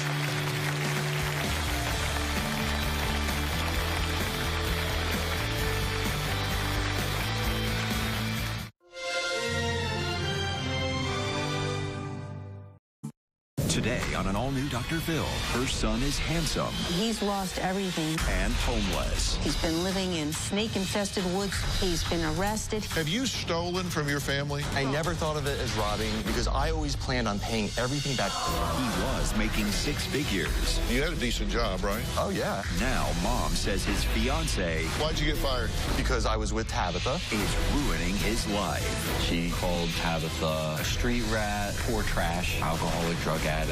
It's an addictive type relationship. We asked you for help. You only asked me for money, honey. Tabitha's been a really good guiding compass for me. But she has guided you right into the forest. You're living in a tent. Let's do it. Have a good show, everybody. Here we go. This is a safe place to talk about hard things. Stand by, Dr. Phill. I'll try to be an emotional compass and point you in the right direction. In 5, 4. I am not giving up on you. Go, Dr. Phill.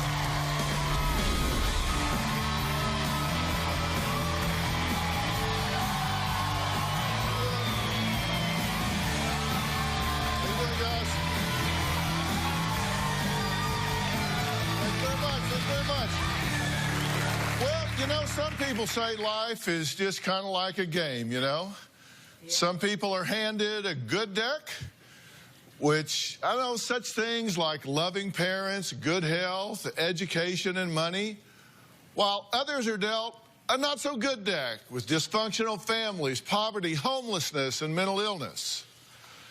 Now, Brenda says her 27-year-old son, Chris, was dealt an amazing hand. He grew up in a beautiful house, took nice vacations, and had a great education, had loving parents who supported him.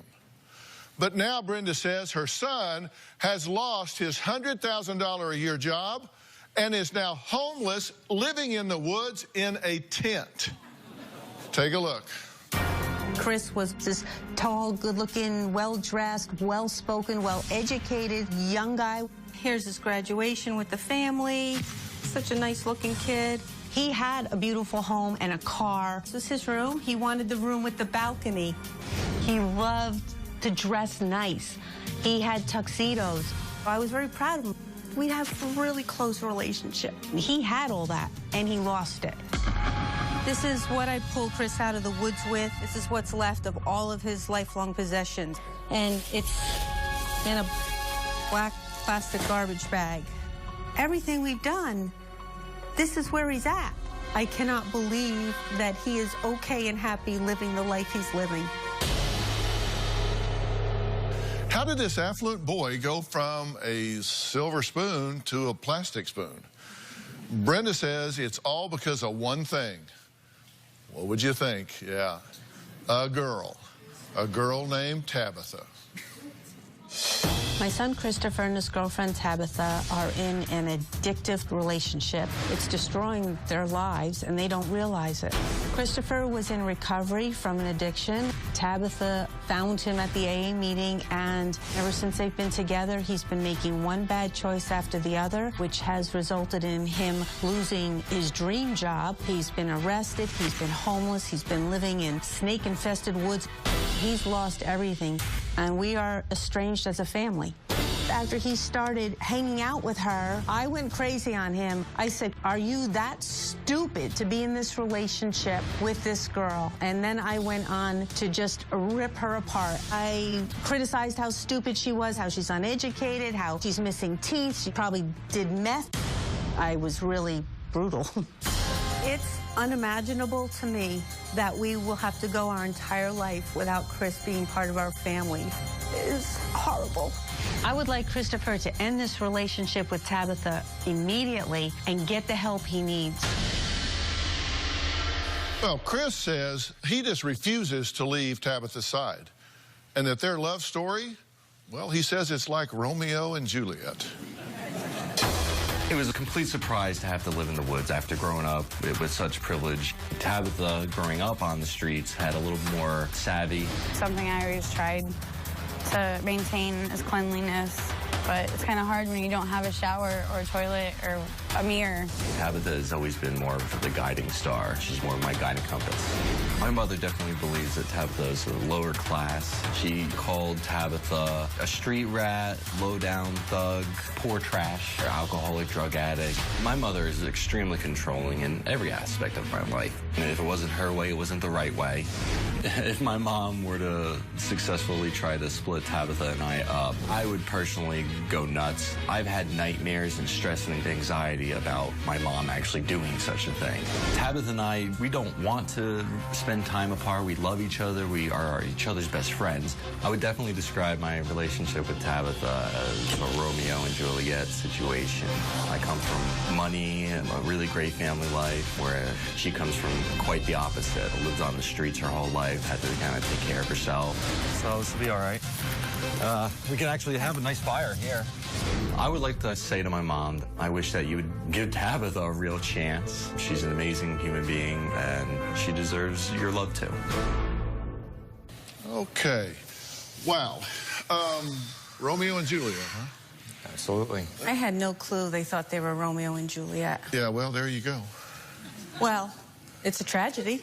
You object to this whole thing? 300%. Do you care at all what she thinks?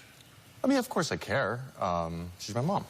But as far as breaking up with Tabitha, that's not fair. She's been a really good guiding compass for me. Living in the woods, Chris? Homeless? Calling me from street corners? And this is the guiding compass of love. First off, you're here for some help, right? Yes, sir. Okay, first lesson, you got to pick your battles. Okay. Now, according to you, Brenda has called Tabitha a street rat, low class, trailer trash, white trash, low down trash. I mean, that's how she describes Juliet, the love of your life. Mm-hmm. And that's offensive to your sensibilities. Absolutely. Okay, and she doesn't even know her, and yet she looked her up online and, you know, made her judgments right from there. And she's your guiding, but you say, this is my guiding light in life. But she has guided you right into the forest. You're living in a tent in the forest. It wasn't her. If anything, I mean, I can take the responsibility just Have you as guided much. her into the forest? I mean, are you two bringing out the worst in each other? No, if anything, I mean, we're just fighting to stay together. We're fighting to get back on our feet. I mean, yeah, we've done a lot of bad things in our past and things that are immature, and we both have known that. But we both are constantly making every day an effort to do better, to better ourselves and to better each other. You say you're working. I'm only part-time. So why are you not working 60, 70 hours a week total somewhere? Why are you not working 2 jobs, 3 jobs, 4 jobs, whatever? It's extremely, first, most companies aren't offering, you need a vehicle, and we don't have a vehicle. You had a vehicle. I'm trying, so why are you in the woods? I'm just trying to figure out why you're living in the woods. Why you're not, I mean, you have 2 young, able-bodied people. You can't get enough money together to get some entry-level apartment somewhere and live. I mean, it's very difficult to get money for, deposit, utilities, the whole thing, to put it all down and then, Why did you lose the job you had? You had a decent job, right? Oh, yeah. Why did you lose it? In my opinion, I believe it was because my mom had talked to... you say you lost it because... How did you get that job? You say you lost it because of Tabitha? Yes, sir. How did she cause you to lose the job? Because when he came back to Florida to do the job after he was trained for 2 weeks by his employer, he decided to travel across the state in a company vehicle, and from there picks her up, brings her back. He's wining, dining, eating on a company charge card in a company paid hotel. I never paid for her with that. That was not... It was against your boss's... And why was it against my boss's requirement that I have... In any other job situation in the world... Did you misappropriate? Never. The resources? Never. The only thing maybe they would is because I was with Tabitha, back with her, and the agreement was because when I first got the job and my mom wanted to Did she interfere with your job and get you fired? Well, yeah, she did. When I first was going to get the job, I was all set up to go and fly up there, up to New Jersey to start working.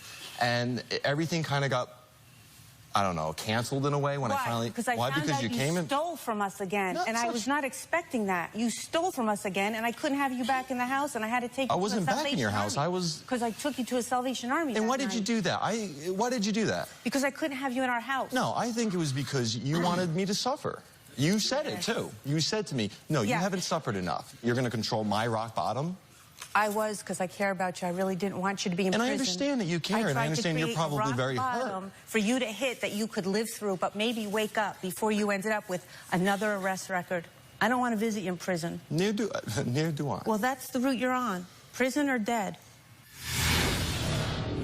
Have you stolen from your family? I always planned on paying everything back. That's called a loan. You didn't do that. No. You stole it. Stop being a punk-ass thief and blaming other people for the consequences. Monday on an all-new Dr. Phill. Was this teacher obsessed with her student? I woke up and all my stuff was in her house. How do you just wake up in a professor's house? Did you give her drugs? No. Yes. Was this student... She said, I'm going to ruin your career. Did you get her fired? Yes. Schooling her teacher. You're moving a student into your house and giving her answers to a test. You're blaming the victim. I was victimized by her. Monday. Then on Tuesday, was Dad crushing pills with his daughter in the house. My daughter crushed the candy. Who told you how to do that? Daddy? I would never teach that to a child. That's Tuesday. My mother definitely believes that Tabitha is a lower class because she drove by her house and she was horrified. Tabitha's family's house is a rundown kind of place. It's not very big, especially compared to my standards. There's a lot of insects, the wood is falling apart, roaches are everywhere, there's a leaky roof, there's tree branches everywhere. My mother made her assumptions about Tabitha way before meeting her. Brenda says her 27-year-old son, Chris, is in a very dangerous relationship with a girl who she calls a street rat. Ever since her son met Tabitha, she says his life has gone downhill. Have you stolen from your family? In the past, yes, I have, and I regret everything. And I will admit, I've had problems with What have you stolen from your family? I mean, I stole jewelry, I stole stuff out of the garage, like tools, instruments. Cameras, laptops, videos. That was all mine. Brenda says Chris has stolen a lot from the family. Brenda's ring, which is a gift from her husband Phill. Brenda's grandmother's wedding ring, diamond earring, Zach's saxophone 3 times, his brother Zach 3 times. Garage freezer, Phil's credit card, gold necklaces, bracelets, video games, Xbox, lacrosse stick, suitcase with grandmother's antiques, grandfather's watch, $300 or $400 emergency cash, power tools, power saw, $3,000 cash from brother. Yeah. If you're stealing this stuff from the family, aren't you the one that cut off the family? Because let me tell you, you start stealing that kind of stuff from me, you're burning the bridge, not me. It's burning from your end, not mine. And I absolutely agree with that. And then why are you saying she's the one that cut you off? When I was calling across the state... Will you let him answer my question, or do you want me to just step out and you do this? Because I think you guys can argue at home. I'm asking you a question. Answer the question. You can bicker with her later. No, Don't you own the responsibility? No, I do own the responsibility of my past actions. Then why do you say she's the one that cut you off from everything? Because she is continually... Even though, I really am trying. I really realize that I made some really bad mistakes. When you choose the behavior, you choose the consequences. Absolutely. When you victimize your family and friends, you choose the consequences of severing those relationships. And, yes, you don't blame her for that. Absolutely, and I agree with that. But I'm not going to say I was 100% in the right mindset. I'm not going to say that, I wasn't. I wasn't thinking straight. I was immature. But you don't rob people and then say, oh, you don't want me around anymore? I never thought of it as robbing. And this is where it kind of gets a little weird, because I always planned on paying everything back. I planned on going and getting, a better job. And it's delusional thinking. I understand that now. But, that's why I'm saying, I really regret everything I did. And it has landed me in the woods. It has landed me a horrible relationship with my family, and it is my fault. I agree with that. But as long as you're sorry. And if you plan to pay it back, that's called a loan. Okay, yes. That's where you go to someone and say, may I borrow $3,000? And you didn't do that. No. You stole it. Absolutely, and it was wrong. And and I figured because it was my family, it wouldn't matter. I figured I can always pay it back. I figured it was mine anyway. I told her one thing. Her first piece of advice is pick your battles. Your first piece of advice is stop being a punk-ass thief and blaming other people for the consequences. I agree with that. I haven't stolen anything since then. Not one thing. Okay. Well, except for dining and dashing, which I'll admit. But that was different. But listen, I am very sorry for the things I've done. I'm not going to say that, I deserve leniency or anything like that, because it is extremely wrong. I'm just saying that we've been through a lot, and every day, we try and we just put one foot forward, and the only thing I can do is the best that I can for every day, and we're going The best you can is not going into a restaurant, running up a $200 bar tab plus food, and then running out the door. Yeah, I know that, but at the same time, what's the but? The but is that we are homeless. We have no, no future, no nothing. And we do have an alcohol issue, and, we're working on these things. And I'm not saying I'm perfect, because I'm not. I'm far from it. And I'm just saying that I'm doing the best I can now. And through our relationship with Tabitha, through my relationship with her, she's actually made me grow up. She made me see... Was she with you when you ripped off this restaurant? She was, but it wasn't really her choosing and knowing. It was definitely, she was just more following me. So you were her guiding light in that? In that situation, not a light. When we come back, we're going to meet Chris's Juliet. Tabitha, she says just because she has a criminal record, it doesn't mean she won't make a good wife. We'll meet her when we come back.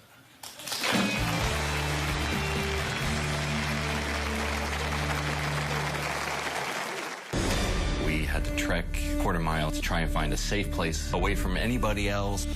This is an example of what happens when you leave your home even for a second. Other homeless people will come and just take whatever they want. Wednesday on an all-new Dr. Phill. Like father. We caught dog crushing and snorting pills in the bathroom. Like daughter. My daughter crushed the candy. Who told you how to do that? Daddy. I would never teach that to a child. Then on Wednesday, exes at war. He says you are keeping his children from him. Fighting each other. He was kicked out after he threw me through the wall. You pushed me, I pushed you back. You grabbed my throat, and then I grabbed your throat. I didn't grab your throat. And fighting for custody. You did coke while you were with her? Yes, sir. After the kids were put to bed. That's Wednesday. Being homeless in the woods with Tabitha and our dog Zen was without a doubt the worst experience of my life. A lot of the homeless people, we can't go anywhere near them because they'll rob us. Who knows what they'll do in the night.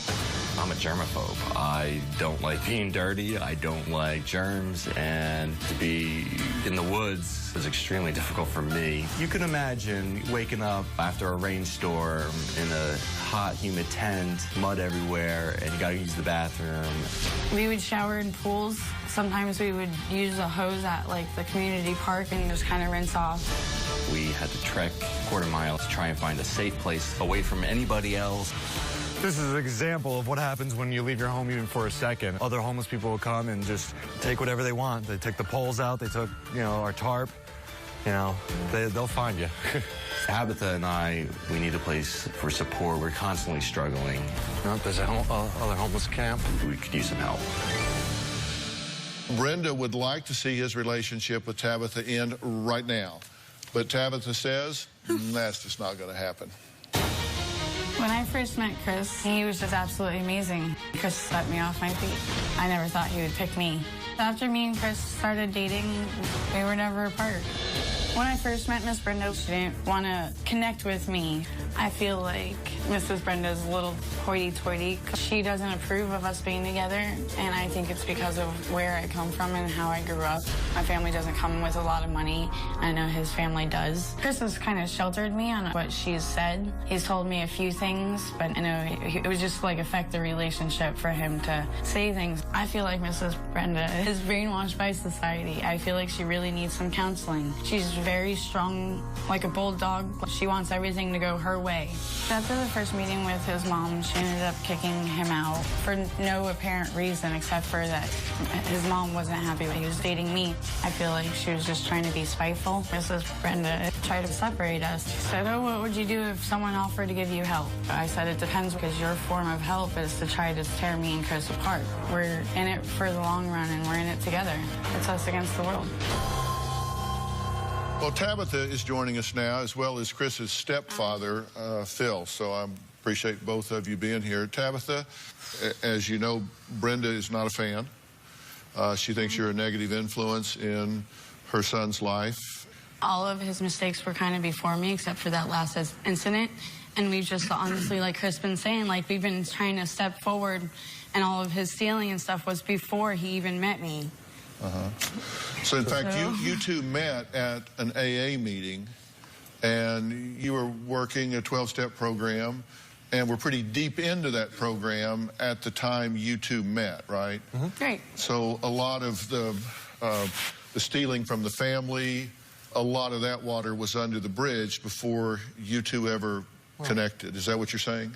Well, we were still worried. I mean, it wasn't under the bridge, nowhere near. I mean, well, because that's why he was in the program, was because he had made those bad decisions, and that's when we had met. And since he's been with me, I've gotten him to at least get a job. And sorry, it's not like a proper, like, high-class job, but at least he has a job. A job is good, but a job living, I didn't know he was homeless. Oh, because it's a dead-end job, it's not good enough? It is a dead-end job. That's so not even it. At least he's trying to do something for himself. And he's living in the woods, dear. Income levels aside, honesty, I think, is something that all four of us should have. Okay. And I have to say that I didn't feel, as we went through our relationship, and we started to be honest when we sat and had lunch twice, but we haven't been honest with each other, throughout even the time when we were going to pick you up. Tabitha texted Brenda and said, "Oh, he's all drunk," and then you texted back and said, "No, I'm not drunk. She is."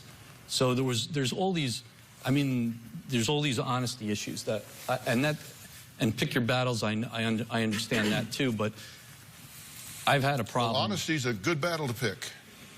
I agree with you. That's a good battle to pick. And I would like to say that I am so sorry. I betrayed your trust, and especially my father's, too. I mean, he's been nothing but supportive and amazing, and I really am sorry. I really if this isn't another addiction, I'm fine with it. But it just feels to me like it goes from one addiction to the next. That's why we can't get through to them. That we really believe he's in another addictive relationship. You may as well call her Little Miss Heroin, and her mother and father call them Mrs. Meth, and call her environment around her Roxy, Oxy, and Spice, because to me, he's just swapping one addiction for another. Not that you do that, not that your parents do, I'm just making an analogy. Yeah. I didn't say you used it. I was trying to make a point that he is in a very spiteful. No. I'm trying to show that you're using actions and words. I'm showing that he is in an addictive relationship. It's an addiction love, not a love base that's healthy.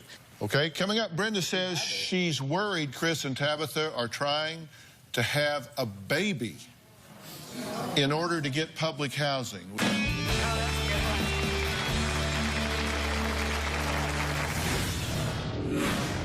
We would very much like to have a child. If she becomes pregnant, we then actually do qualify for housing. It would actually be a blessing all around. Christopher is learning how to be homeless and work the welfare system, which very odd to me that being on food stamps, yet Tabitha's got money for cigarettes. I haven't seen her without a cigarette in her face, constantly chain smoking. I'm like, how does that make sense? It makes me crazy. Brenda is now worried that this homeless duo will become a trio. Take a look at this, then we'll talk, and I'll hear what you have to say. Tabitha and I aren't using any type of birth control. We would very much like to have a child, so we're kind of leaving it up to God. If she becomes pregnant, we then actually do qualify for housing. So we would be in a better off situation if she was pregnant than if she wasn't. It would actually be a blessing all around if we had a kid. Tabitha said she wouldn't drink, and, I'd be strict on the budget, never, touch another drug. If Christopher and Tabitha think that by having a child and then qualifying for free housing and that this is going to be the launch of their wonderful happily ever after career, they are doing exactly what sick addicts do. Addicts use people. They are so misguided and delusional that I can't stand it. Tabitha should know that already. I mean, did she get what she needed in life? Well, let's do that again. Let's keep the cycle of stupidity going.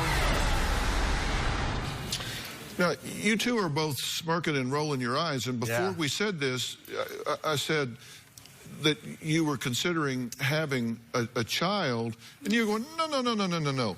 Then we just played the tape where you're saying, yeah, we're just going to let God have his way. We're having unprotected sex.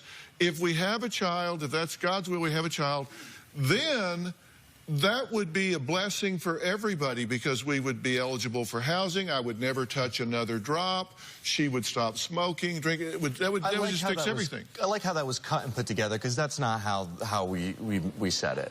If we end up having a kid, it would help. Not even. But not saying that. I'm not even saying that. Like we're trying to be how is that different than what we just played? I'm saying that I'm in love and that we're in love and that we plan on having a full future together. But let's have one so we can get housing? No. See, that's where I say it kind of got cut together to be like that. Whoa, no, cut together my ass. Let's just fast forward to right now. Are you having unprotected sex? Yes. Mm-hmm. That's not cut together. You're having unprotected sex, and you say, if we have a baby, then you said we would then be eligible for housing. For us, that wouldn't be smart to have a kid. It's not. And we both understand and agree with that. Then why are you having unprotected sex? Because we want a family. We're not. So you do want to get pregnant? Not immediately. We're not. Then stop having unprotected sex immediately. Oh, come on. What are you rolling your eyes for? Do you not? What? Tell me, what is it I'm saying that's so outrageously stupid? Is it not okay that we have unprotected sex? I know that we're in a bad situation, and maybe it's not the best idea, but we do love each other. Does that mean it's not a good idea to have unprotected sex? Yes, that's what I am saying. I like to give a voice to those that don't have it. And if I may speak for this unborn child, this child would not want to be born into a situation that is not stable. I agree. You don't want to have a child born with a job of pulling you together, pulling housing together, pulling any of those things together. That is irresponsible. But I think most people will also say that you can't plan those kind of things. Yes, you can. Yes, you can. You can take precautions for those things. Are you kidding me? Okay, right. Well, Brenda says when she found out about Tabitha, she did do a public arrest record search. Before she met me, yeah. In 08, scheme to defraud. 08, larceny, theft, guilty felony. 21609, contempt, larceny, theft. 32509, contempt, larceny, theft. 103009, violation of probation, grand theft. 22311, marijuana possession. Page 2. Oh my God. Narcotic equipment possession, 5511. Burglary, unoccupied conveyance, unarmed, 5511. Burglary of structure, conveyance unarmed without person inside. Jump forward 2 years, resisting officer with violence. Narcotic equipment possession.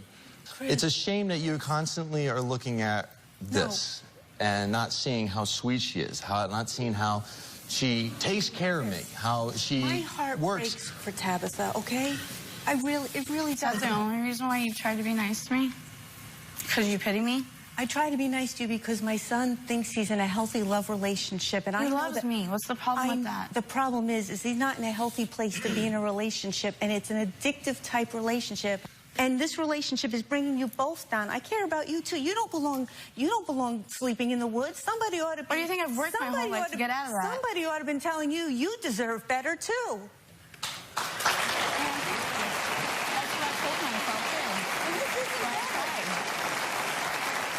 Oh, we got to take a break. When we come back, Chris and Tabitha have a dog that they call their son. I get that. Brenda says that dog is part of the reason they live in the woods, and she wants them to get rid of the dog. But we'll talk about that when we come back.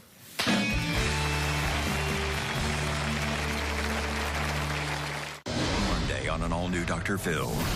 The student. She started threatening me. The teacher. I think you're obsessed with me. The scandal. I woke up and all my stuff was in our house. How do you just wake up in a professor's house? That's Monday.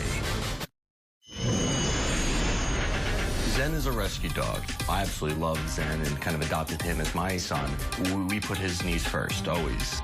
We love Zen very much, and we're not going to give him up. For Chris to be so in love with their baby, as they call it, to the point that he would rather be in snake-infested woods than to give it to a humane society, it doesn't make any sense. If that dog were their baby, the state would take it away from them. Dr. Phill, the reason the dog is a problem is because when they were homeless, calling me, begging me for help on the other side of the state, I told them, go to a shelter. We can't. No shelters will take the dog. I'm like, okay, so then I guess you're choosing to live on a corner with your belongings while you're begging me for help.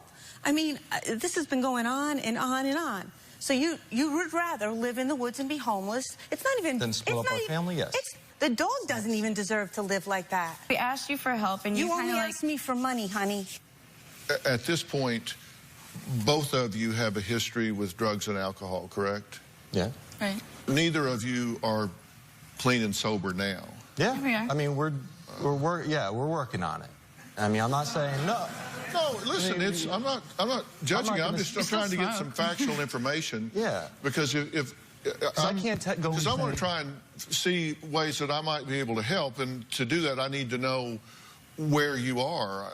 I can't help if I don't know where you are. We go through like 2 weeks, 3 weeks of doing really good, not a drug, not a drink, and we end up following. and going kind of, you know, like maybe not making the best decision about like going out to eat and then spending a little too much money on that, on maybe on drinks and things. Right. So it's extremely hard. If you're self-medicating, you still have a problem with alcohol. Yeah, no. Yeah, I think so. Sorry. Good job. We're doing good. Sorry. It's just like, you are right. I believe we are self-medicating. It's hard because we live this area where almost like we have to live for today because we only have it. And it's like we're in the woods, and we get rained on, we're looking for food, we're trying to figure things out, and then we get, you know what? Yeah, we're going to have a drink to go to sleep, to take that edge away. I mean, I'm sorry if you guys can't understand how it is to be living in the woods, trying to find, how you're going to eat, how you're going to survive, and walking back and forth 5 miles to work and that. It's a lot, and yes, we have self-medicated. I'm not going to, say that we haven't. Don't tell me, this is y'all talking. We're wasting our help time, obviously. Yeah. So let's get back to it. Thank you.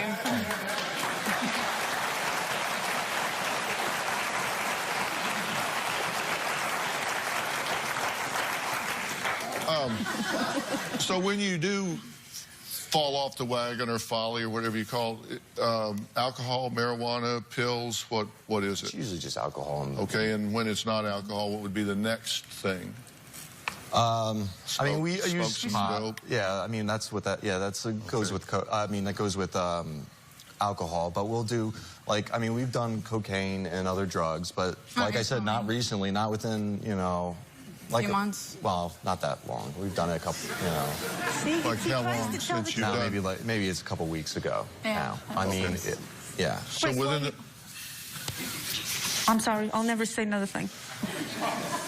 Can we agree that both of you would like to have a more stable living situation in terms of both safety and comfort? Yes.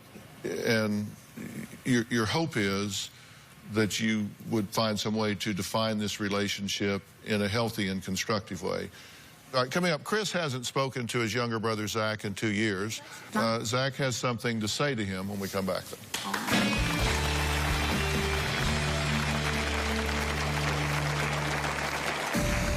Sadly, Christopher does not seem to have any relationship with his younger brother. I find it very sad that they haven't spoken in a few years.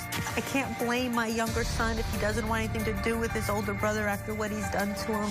Growing up as a kid, Zachary and I were best of friends. I definitely betrayed his trust, and I really screwed up what was a really great brotherhood friendship with him. And now, I mean, he doesn't really even talk to me.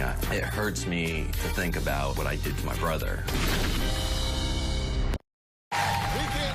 Show without you, our studio audience. If you are going to be in the Los Angeles area and you would like free tickets, go to drphil.com and click on Be in the Audience. Because we have a lot of fun here, don't we? Or you can call 323-461-PHIL. That's 323-461-7445.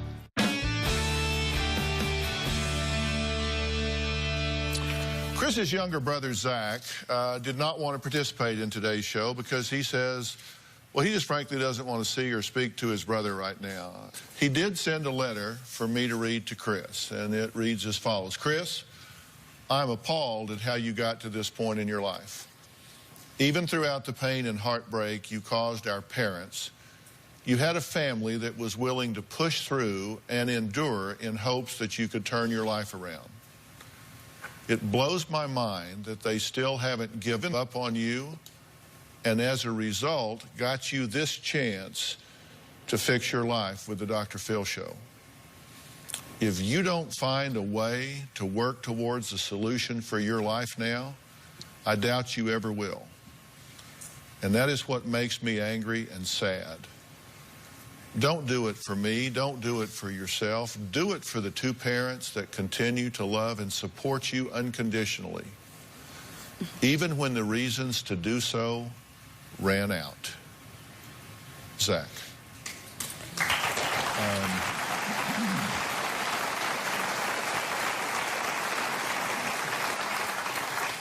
Now, I'm a parent. Robin and I have two boys. One about the age of of yours here, and both of our boys are over 18, so we've recognized quite some time ago, as you have yet to accept, is that when they get to a certain age, you become an influencer, not a controller. Your idea of finesse is to get a bigger hammer. You just hammer, hammer, hammer, hammer. And you couldn't do more to cement this relationship together if you tried.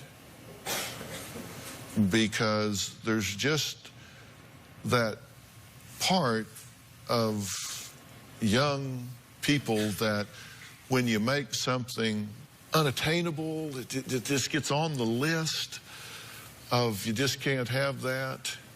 They just gotta have that, you know? You're not going to break these two up. That's not gonna happen.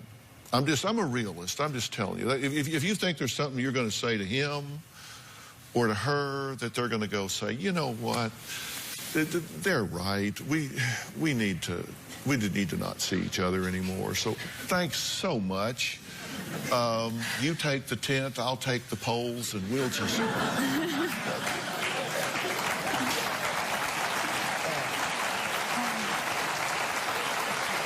It's not... I'm just telling you the truth. I know that's not what you want to hear me tell you. It's okay. I don't know what to do. But that's just simply not in the cards. That's not going to happen. And you may care whether they're together or not. I don't care whether they're together or not. What I care is if each of them are healthy and happy and moving forward in life. That's what I care about. Sit with that for a second, okay? Hold on to that thought.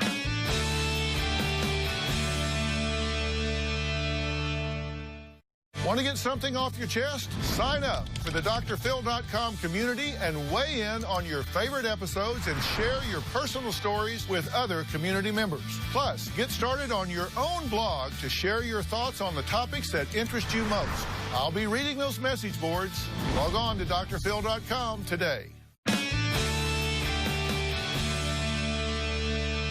Both of you, in my opinion, are active addicts, and you've got a problem with drugs and alcohol that needs to be dealt with.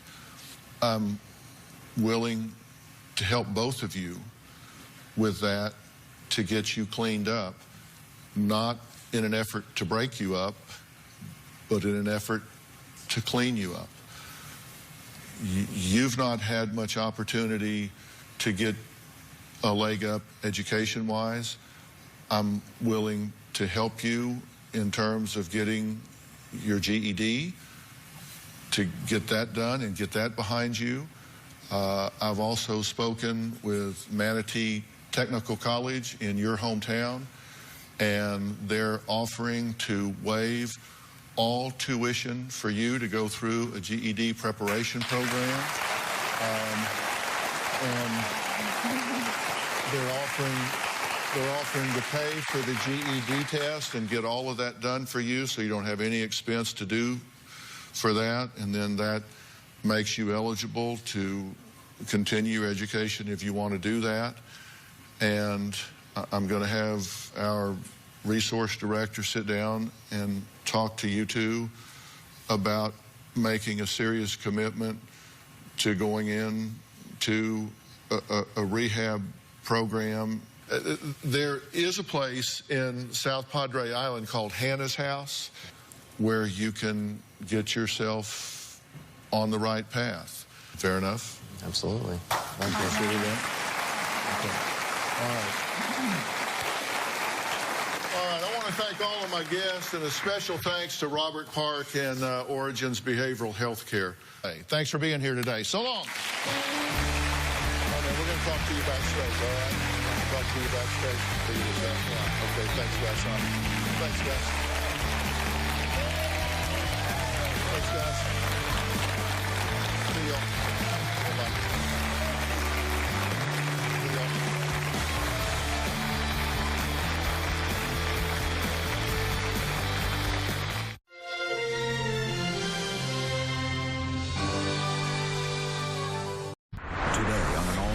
Dr. Phill. I believe my cousin is squandering her inheritance. Is this a love scam? You don't believe that this person's real? I don't. Then what the hell are you doing helping her send him money? Is she getting married? I noticed a few red flags there. Or getting played? He gets arrested. He gets his money seized. He gets yellow fever. Was there any point that you said this just can't all happen to one guy? She's never met him. Are you wanting to send money now? He has contacted me saying he needs money to live. So how much has she sent him? Are you getting sick at your stomach? Yep. Hang on. You won't believe. We have to add all that up. Your eyes. You send him. Let's do it. Have a good show, everybody. Here we go. This is a safe place to talk about hard things. Stand by, Dr. Phill. I try to be an emotional compass and point you in the right direction. 5, 4. I am not giving up on you. Go, Dr. Phill.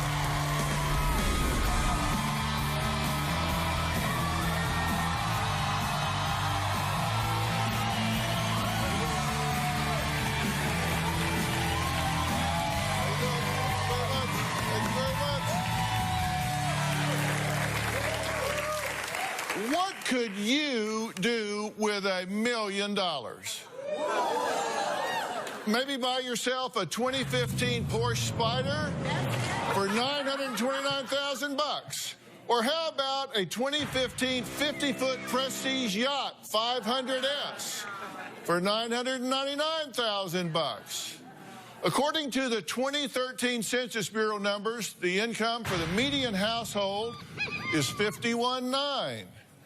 Even with earning a conservative interest, a typical U.S. family could live 20 years on $1 million. But let me ask you something. If you had $1 million, would you consider giving it away?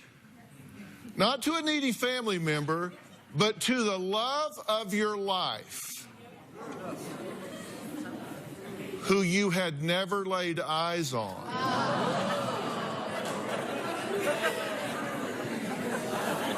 Yeah, you guessed it. I'm talking about yet another woman that has come to me asking for help to bring home her man who is stuck overseas and needs her money to survive, her money to get home to her arms. Now, I have done many possible love scam shows, but this one, well, it breaks the record, or should I say the bank. My first guest, Sarah, was twice divorced and was looking for someone to love her. She went on a dating website on September 13th, 2013. She met Chris Olson. For the past 17 months, Sarah and Chris Olson have been in a relationship. She says she is completely in love with him and hopes someday to marry this man that she has never met. She hopes that I will bring them together. Take a look. Despite my 2 marriages, I still believe in love. So I joined an online dating service. An attractive person came on there and said, "You look like you wouldn't hurt a fly." I said, "Wow, this guy's really handsome. I can't believe he's talking to me." He told me early on that he was a widower and that he had 2 daughters, and he was on a business trip to South Africa. He and I started talking on the phone relatively quickly. Gosh, I'd say 3 or 4 hours a day. His name is Christopher Piolo Olson. He's from Milan, Italy, and moved to the United States about 18 years ago. Chris has a way with words. He'll say, "How is my queen doing today?" Or he'll say, "How is my flower today? I hope she's been watered." He's very poetic when he talks to me. He's just spectacular. Chris and I have discussed getting married. I believe Chris does consider me his wife. Chris will make a comment like, "Mrs. Olson, I love you and I can't wait to be with you again." I've actually never met Chris in person, but I am definitely in love with Chris. So who exactly is this mystery man that Sarah is so in love with, and why does he need her financial support in order to just get home? Chris currently is in Africa. He got in a huge amount of trouble with the government and asked me to help. I've given Chris money for several reasons. His credit card was stolen. He needed money for calling cards, hotel bills, lawyers. I have sent money to his nanny. His visa expired. The money that I sent was stolen. I've sent Chris money thousands of times. In June 2014, Chris was in prison falsely accused of money laundering. I sold an apartment building and I sent $550,000 to Chris to get him out of jail. I've sent him money in South Africa, Nigeria, and Benin. He assured me that when he gets home, he's going to pay me back every dime. He's made 5 or 6 attempts to come back to the U.S. to meet me. Every time they arrest him and they put him in jail, and then they want more money. It's been like a roller coaster for me. I'm going to have to continue to send him this money until he's free. I have questioned several times whether or not this is a scam. I am 95% certain that Chris is telling me the truth, that this is all legit. I am hoping that Dr. Phill can unite Chris and I. You guys hit it off instantly, right? Yes. How long was it before he professed his love for you? Gosh, it must have been 7, 8 weeks in. Within a few months, he was writing beautiful emails to you. He said, quote, "I have already fallen in love with you, and yes, I'm so in love with you. But I want to start by saying that I miss you, and you have no idea how much I love you. I know you don't need another reminder because I tell you every time how much I love you." That was kind of music to your ears. You had just come out of a divorce. Yeah, it had been a long time since I'd had love, you know, so. Sarah says she and Chris talked every day for hours on end. Now, he was born in Italy. Correct. But lived in the United States, right? Yeah, he moved here 18 years ago. Did he sound Italian or American or what? When I first started talking to him, he sounded Italian. Now his accent's kind of changed. I don't know if he's adapted to where he's at. Which is? In Benin. Benin, Africa? Yeah. Here's the profile, according to Sarah. He's 46 years old, born in 1966. He had a wife, Debbie, and tragically she was killed in a car accident in Italy. Correct. He has 2 daughters, heartbroken when a girlfriend cheated on him and stole his property. He had a home in Kansas, but it was destroyed in a tornado. He moved to Gainesville, Florida, and he went to Africa to buy gems for his grandmother's company and ship them to the U.S. And he had a nanny that cared for his daughters. Correct. Right? And his mother took the daughters to live with her in Milan, Italy. Correct. And he's currently living with his attorney, but he can't leave there until he has taxes that are paid. Yes, they have his passport. Now, you've tried to get together a number of times, right? Correct. But things come up. His credit cards were stolen. Correct. And he contracted yellow fever? He did. He was on his way to see you, right? Correct. And got arrested at the airport? Yeah, and I was talking to him on the phone before he got arrested. They took him down, or? Yeah, because the phone just went dead. And then it took several days before I heard from him. And you could hear the overhead speakers at the airport announcing flights in the background, right? Yes. And then radio silence for like 2 weeks, right? Yeah, yeah. Now, he sold his father's property in South Africa? Yes. And did he get a lot of money out of that? Yes, and I don't know how much. He didn't tell me. But Are we talking like $10,000 or $1 million? I think it's more like $1 million and something. Yeah. Okay, and what happened to that? He couldn't wire it into the United States from South Africa. So they told him that Nigeria had bigger banks and they're wealthier than South Africa and can send funds that way. So that's why he ended up in Nigeria, was to do that. And then ever since then, it's just been nothing but trouble for him. Well, what happened to the money? Part of it got stolen. Who stole the money? The security guy that was supposed to be helping him send the money. So they've arrested him and then arrested Chris for the same reason, saying money laundering was involved. So. Was there any point along the way here that you said, Come on. It just can't all happen to one guy. I've thought that a lot of times. He gets arrested at the airport. He gets yellow fever. He gets his money seized. I mean... I know. Now, Sarah's cousin, Crystal, believes Sarah is caught in a love scam. But that hasn't stopped her from helping Sarah send money to Chris Olsen. Why would she do that? We're going to find out when we come back.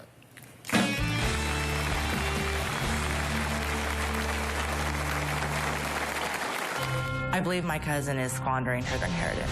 We knew it was a scam, and we tried to convince her of this. If Sarah continues sending Chris money, she's going to have nothing left. Tomorrow on an all-new Dr. Phill, the media dubbed them Bonnie and Clyde. You were in love with this girl? Yes. But she was 13. I had no clue. What made these teen lovers go on the run? I did all this to protect her. Did somebody need to protect her from you? Now. Did you think you were going to get away with this? The exclusive prison interview. Not everybody knows the whole story. This is your chance to set that record straight. That's tomorrow. When my parents passed away, they left me an inheritance. This is my house. My property. It's 13 acres in total. My house is 7,400 square feet. My favorite part of the house is like a sunroom. It has the biggest glass on it. You can see the mountains and everything. So this is my basement/game room. I don't think Chris knows how much property I have or how big this house is. I believe that I've spent $1 million of my inheritance on Chris. I would love Chris to be here with his 2 daughters and to sit at this table with my family. There's just enough room for all of us. Well, Sarah says she is head over heels in love with a man named Chris Olsen. Now, Sarah has never met Chris Olsen, but that hasn't stopped her from sending him a whole lot of money. In fact, we have a whole lot of receipts here, and these are all receipts from where you have sent him money.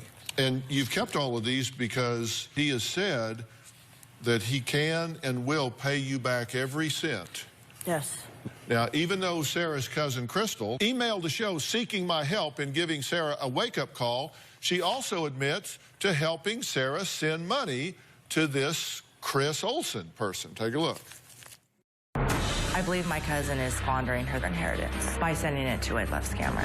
The relationship between Sarah and Chris did move quickly. We come to find out a couple months into the relationship, she had sent about $50,000. Sarah is a gullible person only because she has a big heart. She wants to be loved, and it's a character flaw. Sarah finally confessed that she had sent Chris over $1 million 2 months ago. I truly believe that it could be more than $1 million. Sarah would always be defensive when we would approach her, stating that this was a scam. Sarah does believe he's still real. Sarah came to myself and my husband to help send large sums of money to Chris in Africa. We knew it was a scam, and we tried to convince her of this. We've sent, on Sarah's behalf, 20 transactions for a total of $40,000. If Sarah continues sending Chris money, she's going to have nothing left, and she's going to be in a very rough predicament. Okay, I'm glad you're here. You don't believe that this person's real. I don't. Then what the hell are you doing helping her send him money? I love her. She's not just my cousin. She is absolutely my best friend. And when the money needs to get sent, it becomes so desperate, it affects her. And it gets bad. Is that true? Yeah. Are you wanting to send money now? You do want to send him money now. You told us yesterday. Yeah, he has contacted me yesterday and the day before saying that he needs money to live and pay his attorney right now. How much does he need right now? $2,000 until the bigger money comes in, the last remaining of the VAT tax that he needs. From you? Yeah. And you've helped her with this. Family and friends in Montana have sent approximately $250,000 on her behalf. Why? Because Western Union and MoneyGram have cut her off. But family and friends in Louisiana sent approximately $28,000. Friends and family in Nevada sent approximately $40,000. Friends and family in California sent approximately $150,000 to Chris Olsen. I mean, just look at this. There's just money been going back from all over the country out there. But you don't even know the whole story. No, apparently I don't. No, you're getting ready to. I just want to just kind of unfold this whole thing, just so we all have a clear picture of this. On September 13th of 2013, you meet Chris Olsen online. Okay, within 3 months, you start sending him money. Nanny, cell phone, taxes, hotel, and penalty for expired visa. You send him $108,485.14. Then, between January and April of 2014, to pay nanny, hotels, food, and clothes, you send him another $108,950. This is a high-priced nanny. And this boy apparently eats like a wolf. That's a lot of money. Then he's in jail. You got to bail him out, pay taxes, attorney fees, hotel, more food. $878,000, $489.94. Are you getting sick at your stomach? Yep. Hang on. July to September, value-added tax, hotels, food, more attorney fees, $250,000. October to December, more on this value-added tax. He now has yellow fever. You got to treat that, of course. Hotel. He's still eating. He's still paying his attorney, who he's now living with, right? Yeah. So $23,000 for these 2 months here. You're slowing down. Why? Because I'm running out of money. January of this year, $60,000. Now, we have to add all that up.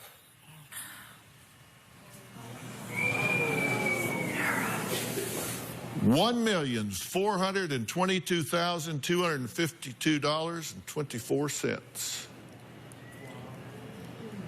over 17 months. Sarah's daughter Candace is planning her wedding in a few months, but says her mother can't help with the expenses because all her money goes to Chris Olsen. Candace joins us next, and we're going to find out why her mother has so run out of money that she started to get it from some really strange places. We'll be right back.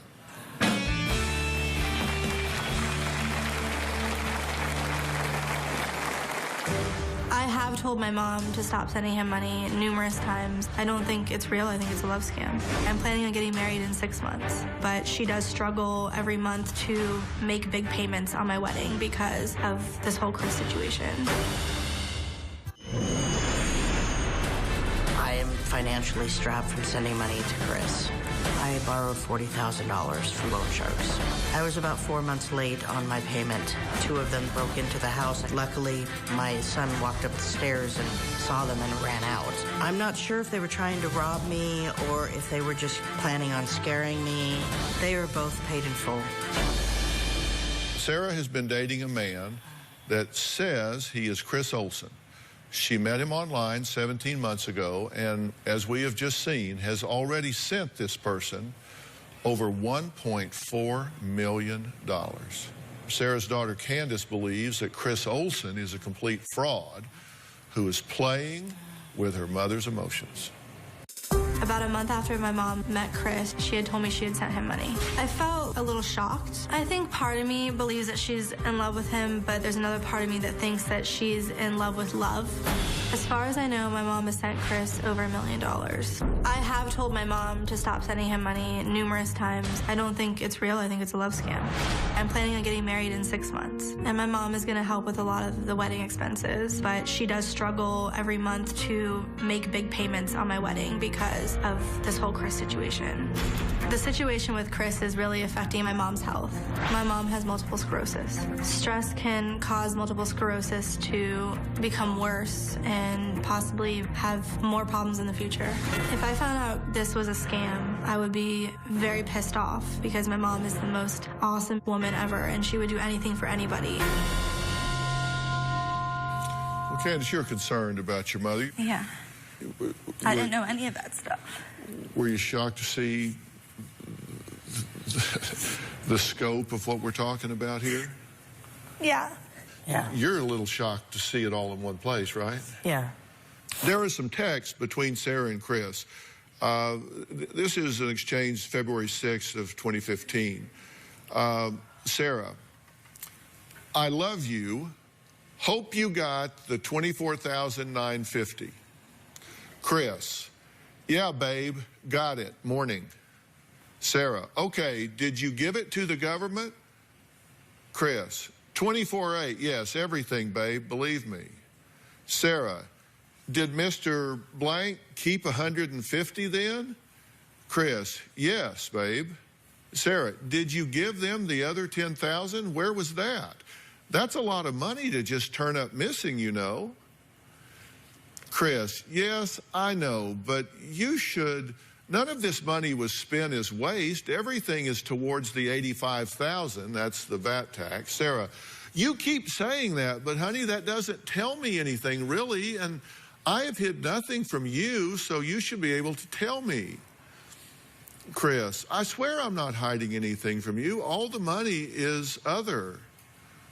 Sarah, so what are we at now, honey? If all money has gone, there should be, including 10,000, around 52 or so. Chris, no, babe.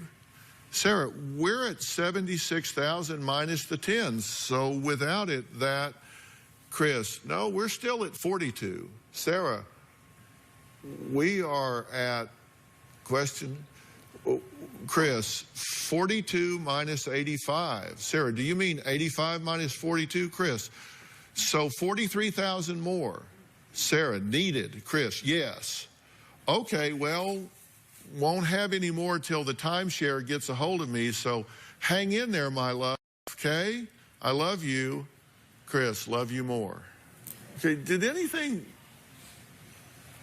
jump out there to you? Because I noticed a few red flags there myself.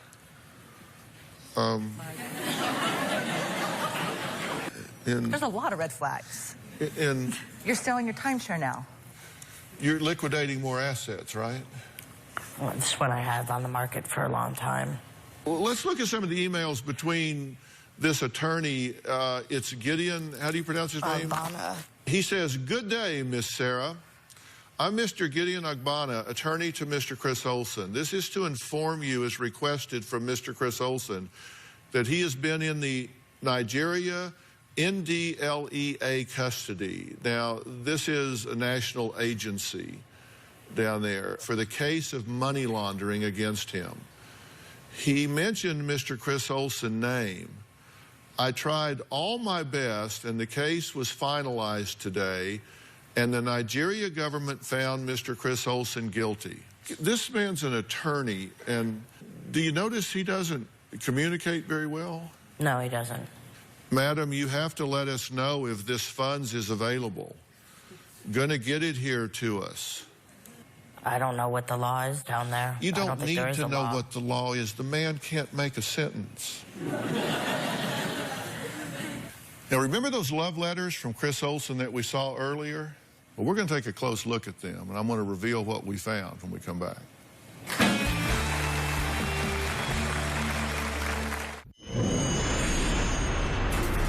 Chris and I text several times a day. Usually he's texting me and asking me for money. Right now he's asking for $2,000. He says, can't you send me little funds as I did not take from the $24,950 anymore, babe. I said, honey, I have $200 to last me till the end of the month. And then I said, I love you the mostest, my sexy king. He says, any update yet, Sarah? And I said, no, honey. He says, why, Sarah?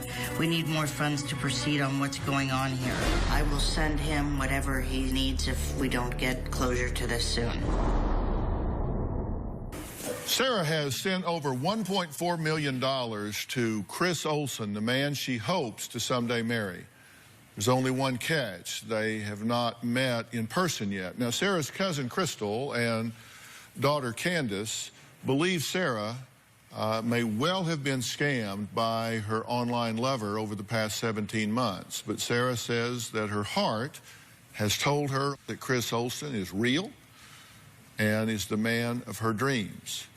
I want to take a look at these letters that he sent you, because you admit he touched your heart with these things.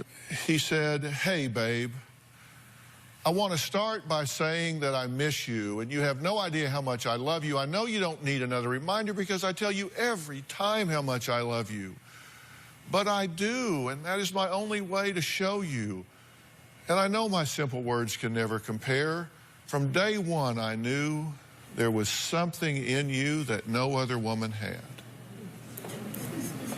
You know, that's, any woman wants to hear that, right? And apparently a lot of women do hear that. Because I searched the internet, and that exact letter, look at it, word for word. That love letter comes from scam alert website pigbusters.net. He didn't write that. It's a form letter that scammers use. Then here's another passage. You are the most amazing woman I have ever known. Thinking back to the strange when Will met, how we grow so close in just a few short days. And wife, it makes me smile and fall all over for you again. You are the most amazing woman I have ever met. Thinking back to the strange when well met. And you see, even the mistakes are the same. Even the first one in January, the first time I heard you say the words, I love you to me, here it is. The first time I heard you say the words, I love you to me. From the very beginning. Honestly, if someone was sending me that much money, I would love them too. But I think my mom wants to be in love so bad that she isn't open to realizing that there's bad people out there that don't actually care about anybody but themselves. What do you think about everything that you've heard so far? It's overwhelming. You know, the excuses for not meeting you, credit cards stolen in Africa, bank froze assets, yellow fever, arrested at airports, expired visas, stuck in Nigeria in custody, sold father's property in South Africa, money was stolen, arrested and convicted of money laundering in Nigeria, can't leave until Nigerian government's paid value-added tax. All of these things, all of these excuses that he's given you. You know, we looked in to these things, okay? We looked into, like, sold father's property in Africa, and money was stolen. There's no record of that. There was no property sold.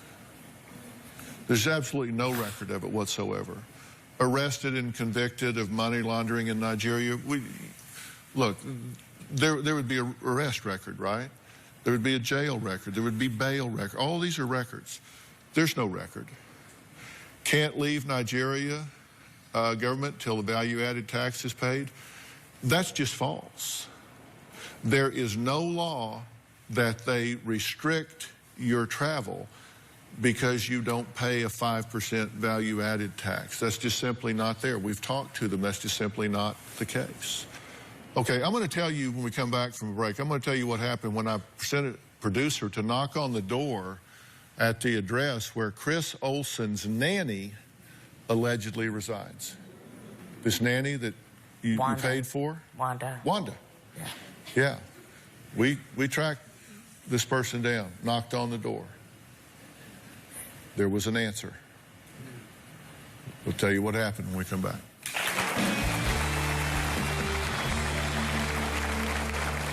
Tomorrow on an all-new Dr. Phill, what made these teen lovers go on the run? She begged me not to take her on. She was 13. I did all this to protect her. Did somebody need to protect her from you? That's tomorrow.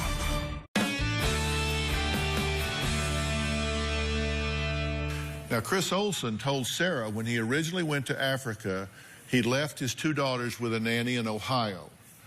He said her name was Wanda, and she had moved to California. Well, based on his information, we found a woman who fit the profile of who he claimed was his nanny. We sent a producer to talk to her, and this is what happened.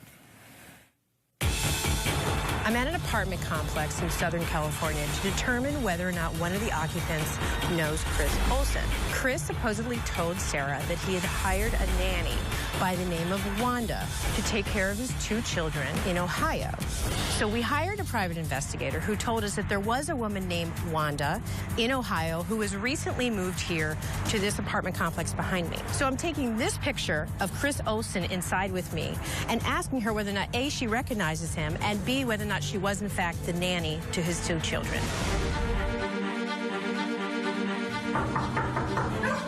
My name is Mary Ann, and I'm actually with the Dr. Phill show. There's a woman by the name of Sarah who is worried about her boyfriend. His name is Chris Olsen.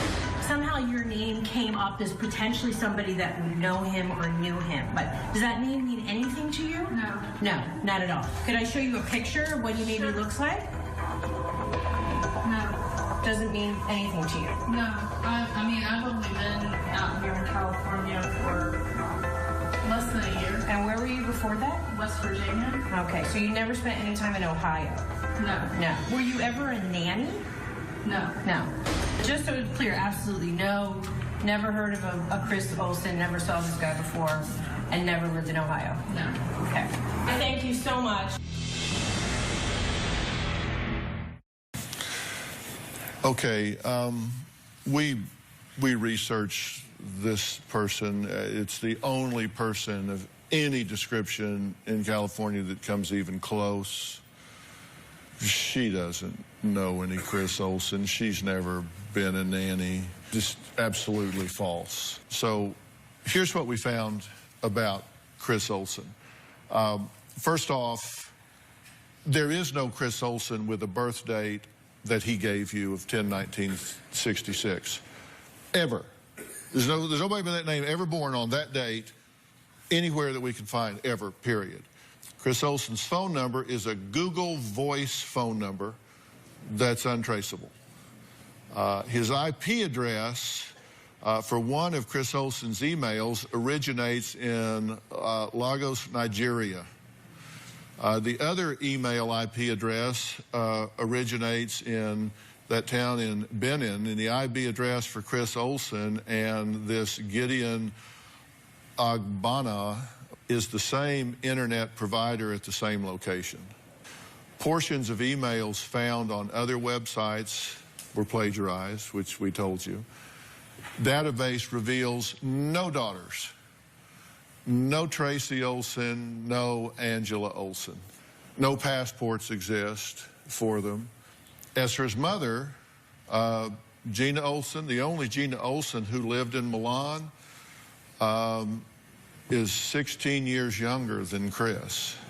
So she could not be the mother of a 46-year-old man. She's 30. All right, next, following an intensive search and help from our social media community, we have found the man in the pictures Chris Olsen sent to Sarah.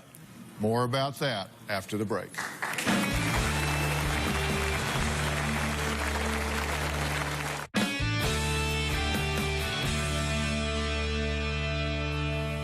Chris Olsen claimed he was arrested in Nigeria and was stuck in Benin, Africa.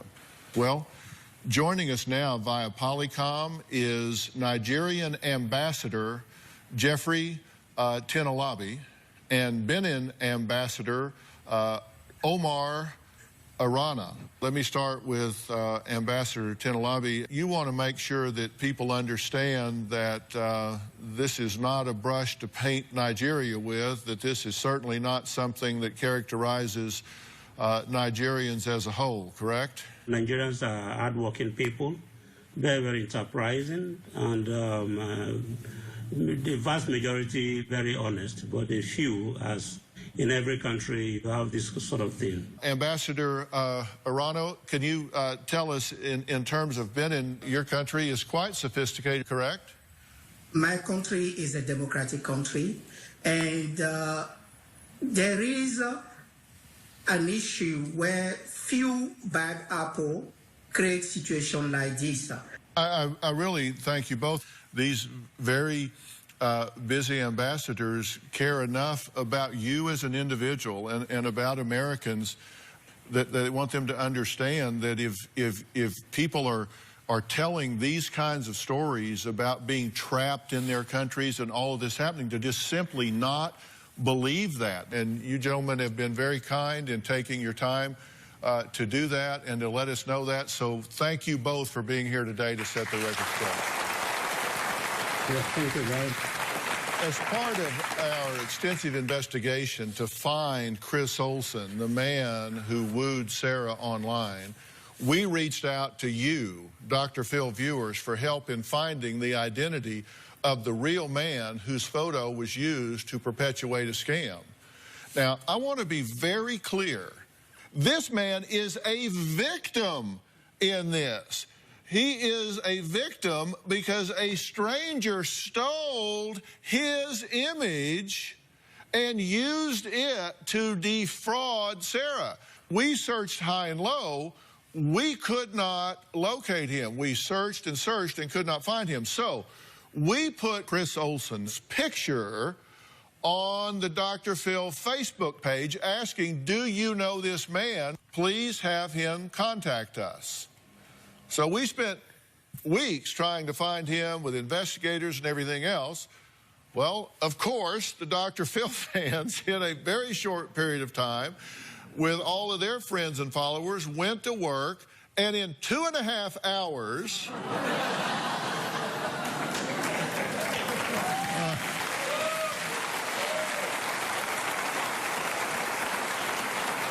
and over 700 comments later, the man was found, and we talked to him. And we definitely want to protect his privacy, but he definitely wanted to help Sarah. His name is not Chris Olsen, and his wife did not die in a car accident, but these are some pictures that I can show you of him that are real and more contemporary. Tell me what you're thinking and feeling right now. It's kind of overwhelming. I just feel betrayed. You have been. You have been betrayed.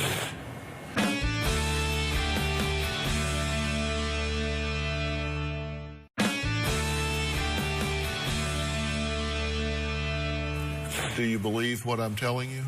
Yes. Do you believe that this man is not real? Yeah. Do you believe that you've been scammed here? Yes. Let me tell you, it can happen to anybody. Also joining us today, FBI Special Agent Daryl Foxworth is here. He has been an FBI agent for 29 years, and he is also FBI's Public Affairs Coordinator. She is not alone here. This happens to a lot of people, correct? Unfortunately, there are thousands of Sarahs out there. The FBI has what's called the Internet Crime Complaint Center. And the Internet Crime Complaint Center is a clearinghouse where information concerning Internet-facilitated crimes can be reported to the FBI at ic3.gov. When it came to online dating scams, in 2012, we had about 4,000 reported offenses of these online dating scams. In 2013, that increased to 6,400. Now, that's about a 40% increase, but when you look at the total dollar loss, it was $81 million in 2013. Wow. So these are very high impact, high financial losses for each one of these instances. Do you catch any of these people? You know, we do catch some, but the problem is that there's just so much of it going on. We basically can't arrest our way out of this problem. So that's why it's important to work with people like you to get the information out, educate the public so that they don't become a victim to this scam. If you believe you have been the victim of an internet love scam, go to the FBI's special website, ic3.gov. And there is a specific pattern that these folks follow. And you go to drphill.com, and we're going to have a list of all the things that they do to get money out of you. I'd like to thank all of my guests today, especially Nigerian Ambassador Jeffrey Tinalabi and Benin Ambassador Omar Aruna. A special thank you to FBI Special Agent Daryl Foxworth. Thank you so much for being here. Joel, Thanks so much. Appreciate it, guys. Thank you. Special Agent, thank you so much.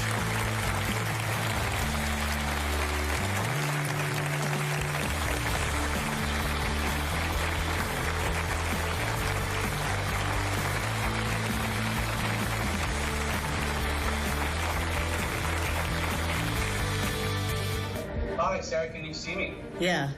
I'm not the man that scammed you. I am a normal guy. I love my family and I love my girlfriend. And I'm truly sorry that this has happened to you. I appreciate you being kind enough to talk to me. It was very nice meeting you, Sarah. Thank you very much. Yeah. Bye. Bye-bye. I just talked to the man in the photos. His voice didn't even match the voice I've been talking to. I'm feeling really betrayed and hurt, and I'm never going to get that money back. It's gone. I am ready to move on with my life. I just hope this doesn't happen to anybody else, ever.